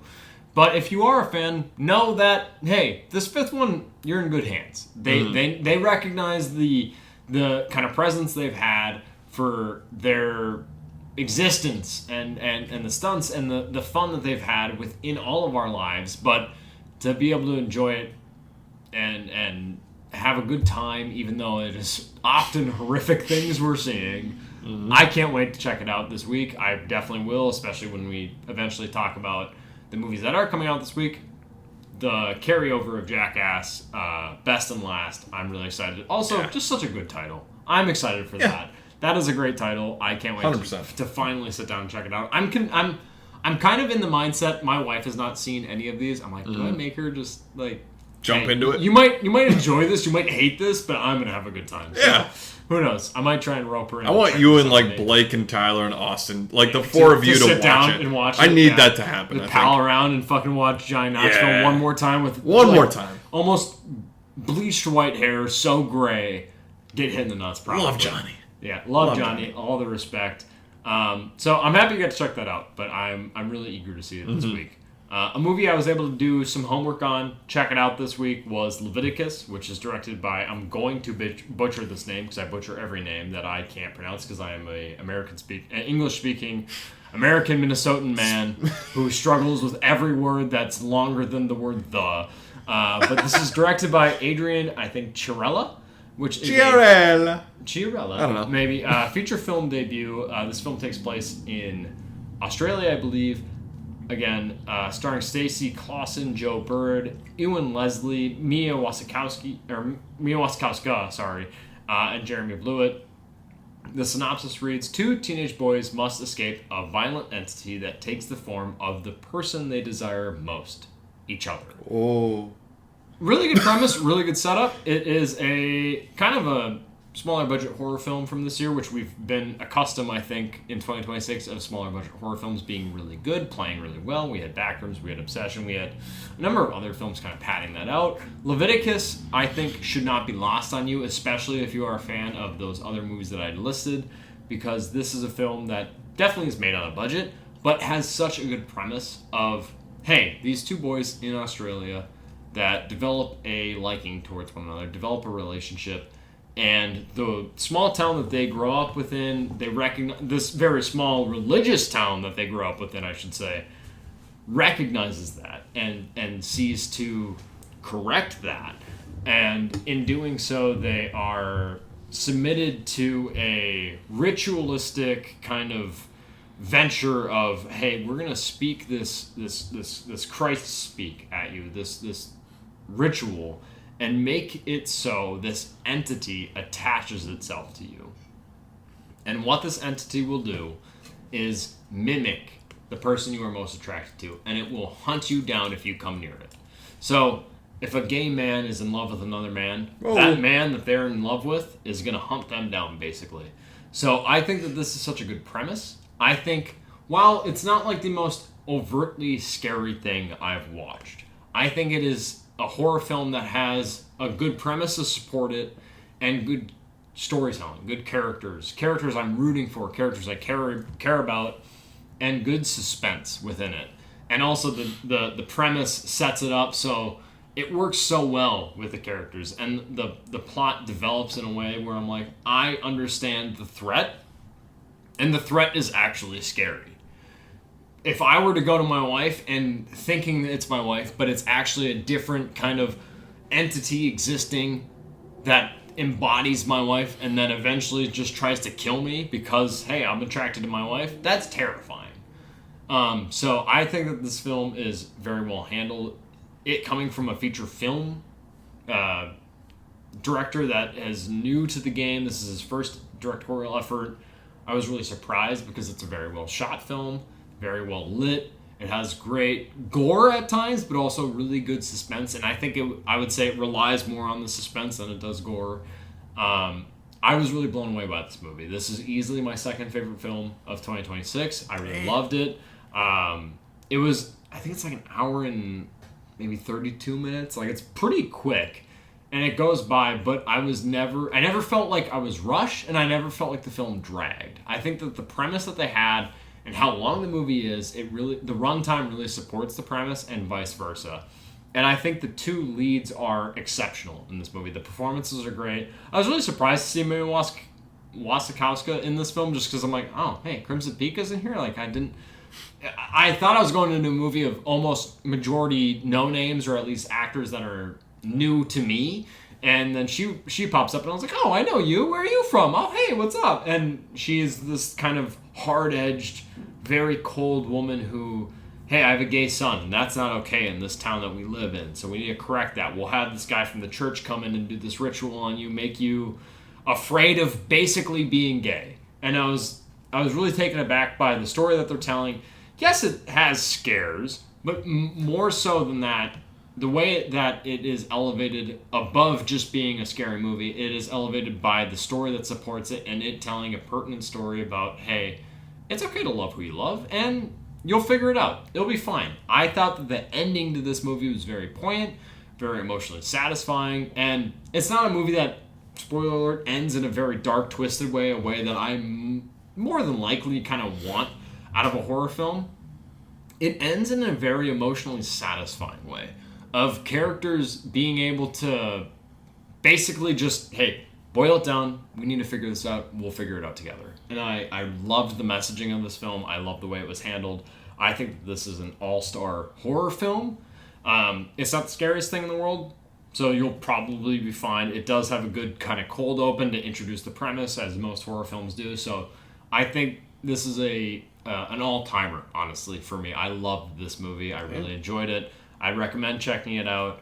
I was lucky enough to see it. So I've seen it at Imagine Willow Creek in specifically Screen 1 at that theater, which Screen 1 is a very small theater. They show like small independent films in that initial first screening or first theater auditorium when you walk into that bigger theater. The only other movie I saw in that theater was Strange Darling. I absolutely love Strange Darling. So if I ever find myself at Imagine Willow Creek in basically Plymouth, Willow Creek area, Minnesota, and I'm in Screen 1, I'm expecting an absolute fucking banger at this point because I got Strange Darling and Leviticus. And I think Leviticus is something truly special. So if you haven't seen it or if it's showing near you, rush out to check it out. I think it's a very great horror film. And as a horror fan that, granted, I've been kind of spoiled this year with Backrooms and a number of other horror films, this, aside from 28 years later, Bone Temple, this is my favorite film of the year. So definitely rush out, check this out. I think it's a great film. It will probably go to streaming sometime soon because it is a smaller budgeted film, but it is a great watch. Another movie I was able to check out was We Bury the Dead, which is directed by Zach Hilditch, who directed, I believe, for Netflix 1922, which is a Stephen King adaptation. This is starring Daisy Ridley. It's a somewhat updated, kind of rejuvenated rendition of a zombie apocalypse film where after a military catastrophe in Tasmania, United States, they accidentally launch a chemical weapon that leaves everyone in Tasmania basically knocked out, basically dead. But some of them are coming back to life. While that's happening, people are going on basically a mission trip to recoup and regroup all of those people that are left in Tasmania to give them proper burials and proper send-offs, as some are being reanimated, basically. I've said basically a lot. If that doesn't tell you enough, which drink every time I say basically, but if it doesn't tell you enough that I'm fucked up after one Four Loko and I'm scared of the second Four Loko that Corey has staring me down. Close. We're close. I might fucking have to talk longer to try and give me better graces so I can drive home tonight. But this film with Daisy Ridley, Brenton Thwaites, exploring Tasmania, saving people, giving them proper burials as they're dealing with issues of their past, primarily Daisy Ridley, who is going to Tasmania to find her husband, who was there on a work trip, who passed away as their marriage just kind of hit some rocky aspects as they struggle with, can they conceive a child? Can they bring a child to full term? And then they have issues of infidelity within their marriage as well. So I thought that this was a good character study. In terms of it being a zombie movie, it's not necessarily the scariest thing. And it does the thing where, in a zombie world, in a zombie film, are the scariest aspects, the zombies are the people. Who's the real monster? And it does that, and it kind of falls into, the human characters, the people that have been so jaded by the atrocities they've experienced, those are the people to be feared, not necessarily the zombies. They do that same shtick that you get in most zombie films, which is fine, and it works well in this. 20 years later, the Bone Temple. Oh, fuck you, dude. It does the same thing. But it does it super well. I'm not drunk enough. Actually, I'm too drunk, I will say, to argue with you on 28 Years Later. Is that still your number one? You said? Yeah, far and away, okay. Dude. Far and away, brother. Right. I love that Steelbook. Right. I love that movie. I think that is the best movie of 2026 to Fair this enough. point. All right. But I think they do that same kind of conversation of, humans are actually the bad thing. All right, whatever. It works in this. Yeah. Revolutionary. The Jimmies are bad. The Jimmies are cool. But in this film, Daisy Ridley experiences a lot of trauma throughout her relationship, and then once she, spoiler alert, finds her deceased husband in a hotel room, you get a lot of kind of the closure of that story. So I think this is a very interesting take on zombie films and zombie exploration, which I respect because a lot of zombie films kind of boil up to be the same thing. This is a new shift, a new take, new perspective. I didn't think I'd ever really watch a movie with Brendan Thwaites again, star of Pompeii, for all of those who were alive during the mid-2000s who were like, yeah, Brendan Thwaites, The Giver and Pompeii, the lead of a lot of great movies no one said ever. But he's in this movie, he's really good. I enjoyed this movie a decent amount. I wanted to see this in theaters earlier this year, and I just kind of missed it, but I was able to catch it on streaming, so I'd recommend it if you want a kind of new perspective on the zombie outbreak or that kind of genre of horror. So I like We Bury the Dead. Leviticus, for me, was the big winner from this week. When you're racking up We Bury the Dead, Leviticus, and Supergirl, Leviticus was something special. So I would, again, I'm going to say check it out. It's worth your time. To comment on your the Imagine Willow Creek Theater 1, very specifically, this is a niche audience of people that have seen that, but I saw Talk to Me on Theater 1 at Imagine Willow Creek, and I remember a couple that was there in the back row, like a boyfriend and girlfriend were there, and they walked out because the girlfriend started crying during a certain part. I don't remember what specific part, but she was just very... Something impacted her where she was like, I can't be here anymore. And they had to walk out because she was crying, and I was like, oh, fuck. So, weird. Imagine Willow Creek. For me, it's batting 1,000. So for you, maybe 75%. It's there. But, yeah, I'm excited to check out Leviticus, though, and see that eventually. Very quickly, House of the Dragon, Season 3, Episode 1 came out last Sunday. The new episode's coming out tomorrow. I'm very excited. The first episode is very sweet. It's awesome. It's the Battle of the Gullet. We have just so much great... The balance of what Game of Thrones does so good is the drama and the action in these shows.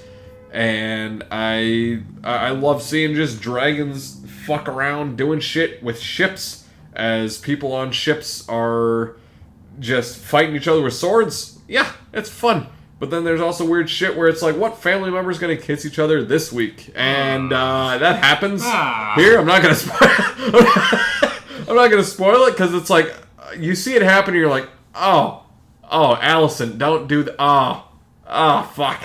Okay. As someone who hasn't watched really a lot or any of Game of Thrones or House of the Dragon, I know that incest is just a big fucking trigger for the writers of this show. Incest is a big thing. George R. R. Martin, big incest guy. I think, does George R. R. Martin have a sister? I don't know. If he has a sister, she should fucking hide. That's crazy. But great episode, though. Very, very great opening.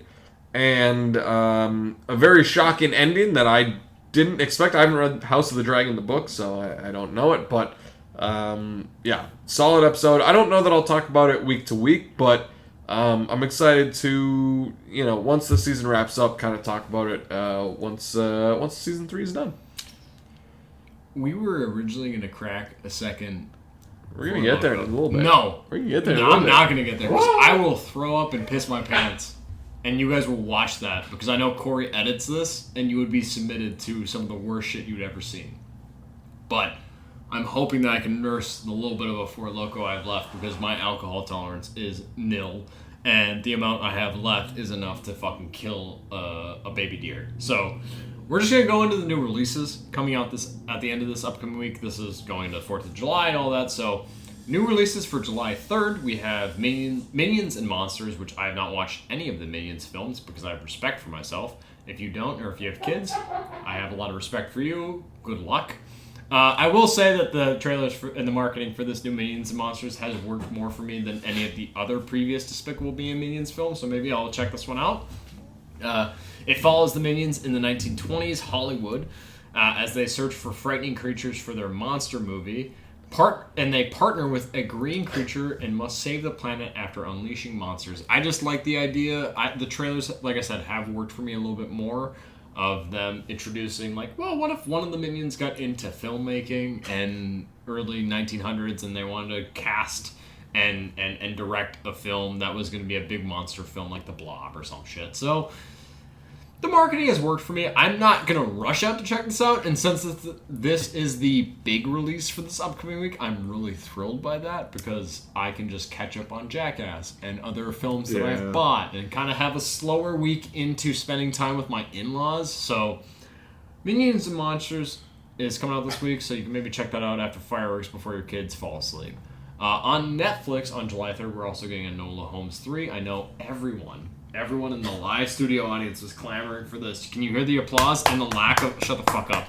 And the lack of a live studio audience? No one wanted Enola Holmes 3, but we're getting it, because Millie Bobby Brown is here, as well as Henry Cavill. I'm not going to talk much. I haven't seen any of these movies, nor have I cared enough to sit down and watch any of these on a straight-to-streaming service, so I'm fine to skip that. The only interesting thing, and I didn't really know this, Philip Barantini is directing this movie. Oh, who directed all the episodes of Adolescence. So I'm like, is this better than the other ones? Maybe? Sneaky might be the best one. Okay, interesting, strange. Might be the best of the only Netflix original trilogy we've really... Well, actually, I was going to say that, but we got Fear Street. And Fear Street's pretty decent. I've seen that. Old Guard's getting close. They're going to have another one. Maybe something. They did have a second one. I forgot about that. Maybe 3 is coming soon. No. We don't have Bright 2 or 3. That's... We don't have Carry On 2 or 3. I don't think anyone's clamoring for Bright 2 or 3. We'll see. Anyways, we also got... Hey, just in time for 4th of July, Young Washington, directed by John Irwin. I think my brother sent me an Instagram reel of this. I'm not necessarily the most excited for this just because it looks kind of cheaply made, but it features a story about a young George Washington that faces war, betrayal, and impossible choices that will then forge a leader of... That's our first president. Did you know that? George Washington? Yeah. Yeah, he's like one of the 4 presidents I could list off the top of my head. Going across the Potomac. Standing on my there. favorite representation or description Shane Gillis? Yes. of John Washington, of George Washington, is Shane Gillis talking about like a 6'4", 6'5" redhead with wood teeth and some sort of disease, just going berserk on Brits, which that's how we won. Yeah, that's how we won, because this dude's just roided out and mad. Anyways, I'm not the most thrilled with Young Washington. I probably won't be checking it out. I'll maybe at very most, there's like a 3% chance of this actually happening, of me seeing Minions and Monsters. I will just be doing catch-up this upcoming week, which is actually a big thing that I'm excited about. Just to let the theaters breathe and let me just breathe a minute before I can head up north and spend time with my in-laws and watch movies that I already own. We're going to get drunk and see Munions and Funyuns and Minsters. You like Funyuns? No, I hate Funyuns. Really? Oh, I like Funyuns, man. They fuck. I've had Funyuns once in my life. What? It was in the backseat of my dad's, one of his Chevys. This was a long time ago. Long time ago. Oh, shit. He had a bag of Funyuns in his backseat, and I never had them. And I like onions. I like onion rings. Funyuns, I don't fuck with, apparently. So that's the last time you ate them? The last time I ate them, because I ate them and I threw up. Okay. In my dad's backseat, and he was the most pissed he's ever been in his life. Of like, hey, I'm like laying on the backseat. I'm like, Dad, there's a bag of Funyuns back here. He's like, just don't touch those. And I ate half the bag and then threw up everywhere. They're good, man. I mean, if you can get past that memory, they're good. I feel like the best way to enjoy Funyuns is to crumble them up and put them on chili. Yeah, I mean, that's fine. That's good. I think that sounds like something I could do. But in pure form, that's just a big O in your mouth. You like a big O in your fucking mouth. Yeah. Like a big O. Yeah. Big ball. Yeah, you like big balls. Ball. Yeah. This is a big balls episode. You sucking down creme all fucking day? Yeah. Next cosplay ever you'll see on Instagram is going to be Corey as Creme deep-throating himself. Sucking down big balls. I'm sorry if you're a relative of mine and you're still watching it to this point, as we've spoken through 5 to maybe 6 Jackass films and 2 Supergirl films. you can click off. It's fine. You don't need to be here anymore. But Corey is going to be deep-throating himself as Krem this upcoming Halloween. So, if you're new to the channel, be sure to visit Minneapolis, Minnesota. Give Corey a visit while he is sucking himself off as Krem. I was going to say the Destroyer, but that doesn't fit because he's just a big fucking anal bead that's mad. Moving into physical media roundup. This is what you get for buying us 4 Lokos for this fucking episode. You fucking freak. I'm not even done with my first one. I'm mad and drunk. I need to be home by now. My wife's going to be checking my location. It's Sunday tomorrow. Who gives a fuck? I mean, You true. have nothing to do tomorrow. Yeah, I'm going to wake up. I'm going to have egg avocado toast, a cup of coffee, and I'm going to take a piss that fills my bowl to the brim. Brother. Cheers to that, man. Yeah, alright, yeah. Yours is empty. Here you go. You can have the green one. It's damn near You close. can have the green I'm one. filling up yours after we're done. No, here. please don't. We could probably got the same amount here. Yeah, we're filling Alright, up. I'm putting that down. We're watching Love on the Spectrum after this, man. No, we can't. We can. We can. Nobody says we can't. Moving. It's even with the amount of liquor that's in my system, this is still bad. Moving it. This is the most unhinged episode we have. Episode 87. I'm sorry. That's what the title's gonna be. Supergirl. Sorry. I'm sorry. Question mark. Balls. Balls and I'm sorry.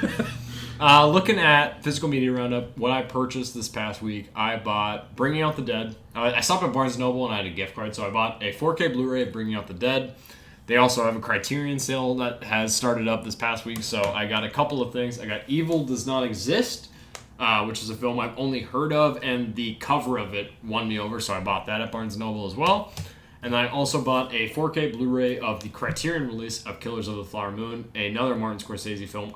This Martin Scorsese film I love. I've never seen Bringing Out the Dead, so that's going to be the one of the list of films that I just bought. I'm going to rush out to try and watch for the first time. I also bought a 4K Blu-ray of Project Hail Mary. That steelbook that's been going around on Amazon, the Amazon exclusive. I really like the artwork of it. It does feel like it could be like an adjacent to La La Land steelbook, so I bought that steelbook. I'm excited to add that to my collection when it releases in fucking a year from now or whenever it comes out. I also bought the Disclosure Day 4K steelbook Blu-ray, which you would say, if you are an avid, frequent watcher of our show, Mason, you already bought that. You're right. I bought it for a second time. I bought it for Corey because he really likes this movie, so I bought him the 4K Blu-ray Get the steelbook fuck outta of here. Disclosure Day. So whenever that gets delivered, I will have 2 of them. One of them will go to Corey. You're a fucking cock. Thanks, man. Yeah. I love you, bud. Right, too. Coming out this week, we have a couple new releases from this year. They Will Kill You and... Oh, you alright? Just try and chug the rest of the full oak? 4 Lokos bad. Yeah. No, that's good, man. We have another one to get through here. We're drinking that all tonight. No. We're doing that tonight. We have They Will Kill You and Crime 101 from this year, which I have my Amazon Prime subscription for one more day. So I'm going to watch Crime 101, I think, tomorrow morning. I think I still have it. I think watching that with a hangover, it'll be fine. It's heat light. Yeah, I'm like, check out some movies from this year. And then It Was Just an Accident on Criterion is coming out. The Criterion sale going on at Barnes & Noble, you mentioned it. Very excited to buy that movie and Killers of the Flower Moon. Also, Secret Agents coming out later this year. So a lot of movies from last year. Beautiful Criterion. Yeah, a lot of good stuff coming out. So I'm excited by that. Kiss of the Spider Woman also coming out the 2025. The 4 Loko is fucking pony up now. Pony up now. Come I'm on now. dying. Come on now. We also have the Mortal Kombat Collection. I say it like that because it starts with a K. If you want Mortal Kombat and Mortal Kombat Annihilation on 4K in a box set, this is your time to buy it from probably just Barnes & Noble. Nobody else is selling it in stores, otherwise online. Also, Child's Play, the original one on 4K, is coming out this week. In terms of movie news, I'm going to try and talk through this without coughing, as I have more 4 Loko that I'm staring down in our nice little mug glasses. Oh, I'm really struggling right now. In terms of trailers this week, we had Practical Magic 2, a trailer for Clara and the Sun, which my wife really loved. The Debut, which is coming... Is that from Jesse Eisenberg? Mm-hmm. Yep. And then we got Sense and Sensibility. Your Mother, Your Mother, Your Mother. That's all one title. Enjoy that. And then a second trailer for Forgotten Island. So a number of trailers this week. The one for me that really worked was Forgotten Island. I'm getting really excited for that animated film. Corey, any of these trailers that really did anything for you? I'm excited for Practical Magic too, but anything for you? I haven't seen Practical Magic, so I don't have much to comment on. Watch that throughout this. Watch it in this fall. Yeah, I'll watch it before. I know you will, but before the next one comes out. The debut. I mean, I'm really excited for Jesse Eisenberg's last movie, A Real Pain. Got an Oscar for Kieran Culkin's supporting performance there. I'm pumped to see it. Julianne Moore in the lead role looks really fun. I'm excited for that. Yeah. Also, I haven't seen the original Sense and Sensibility, so I'll probably watch that before the new one comes out. And then we also got an announcement, which I don't think anyone was really clamoring for, especially after the 2016 Blair Witch Project. We are getting a new venture into that franchise with the Blair Witch Project. That sets a September 24th, 2027 release date. I'm excited just because I really love that original. I have not seen Blair Witch Project 2 book is. I haven't seen any of the sequels. Maybe, or whatever the fucking sequel's called. I still haven't watched the 2016 version or continuation of that franchise, but that first film is very, very special to me. Again, not to keep referencing my brother Blake, but I remember I would always, when my brother had friends over, he's 6 years older than me, so when I was like a fat little elementary schooler, I would have my brother with all of the hot honeys that he was friends with coming over to our house to watch scary movies, and I'd be like, I'd make you guys cookies if you'd let me watch the movie with you. And they would let me watch the movie with them. So one of those movies being Blair Witch Project, and sitting through that entire movie, and then it wraps up, and my brother Blake being like, it's true.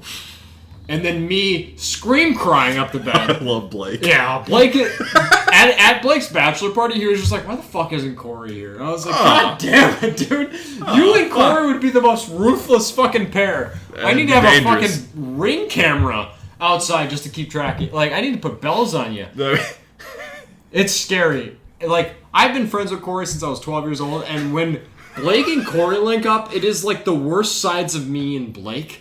And Corey just like high-fiving, dapping each other up, and I'm like, this is terrifying. If I was at his bachelor party, that would have been terrifying for everybody. If you showed up at Blake's bachelor party, it's like Thanos getting all the Infinity Stones. It is the end of everything.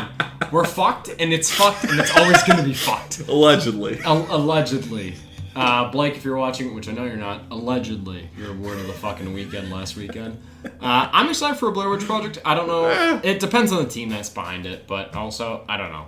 Whatever. I haven't really checked out much of the stuff aside from the original. It might remain the same. It might change based on the team behind it, so we'll see.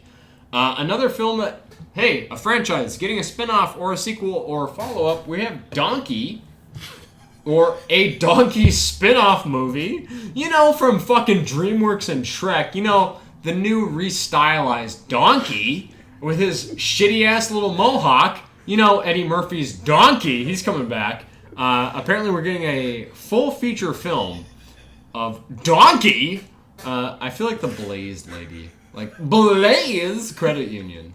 Sorry, that's a more Minnesota-based deep cut. We're getting a Donkey spinoff set for June 30th, 2028 with Eddie Murphy obviously returning. What the fuck's the story going to be? Who cares? We got the something origin or something, but we already kind of know. I feel like it's just going to be him sitting down looking at his little mutant fuck donkey dinosaur dragon. Don't open that. Don't, for the love of fucking God, open that. Please don't touch that. Shut up. Just finish the movie news. Finish the movie news. Donkey spinoff coming June 30th, 2028. That's the least terrifying thing. I can smell the sour apple. I'll try it, but I can't promise much with that. Give me my fucking cup.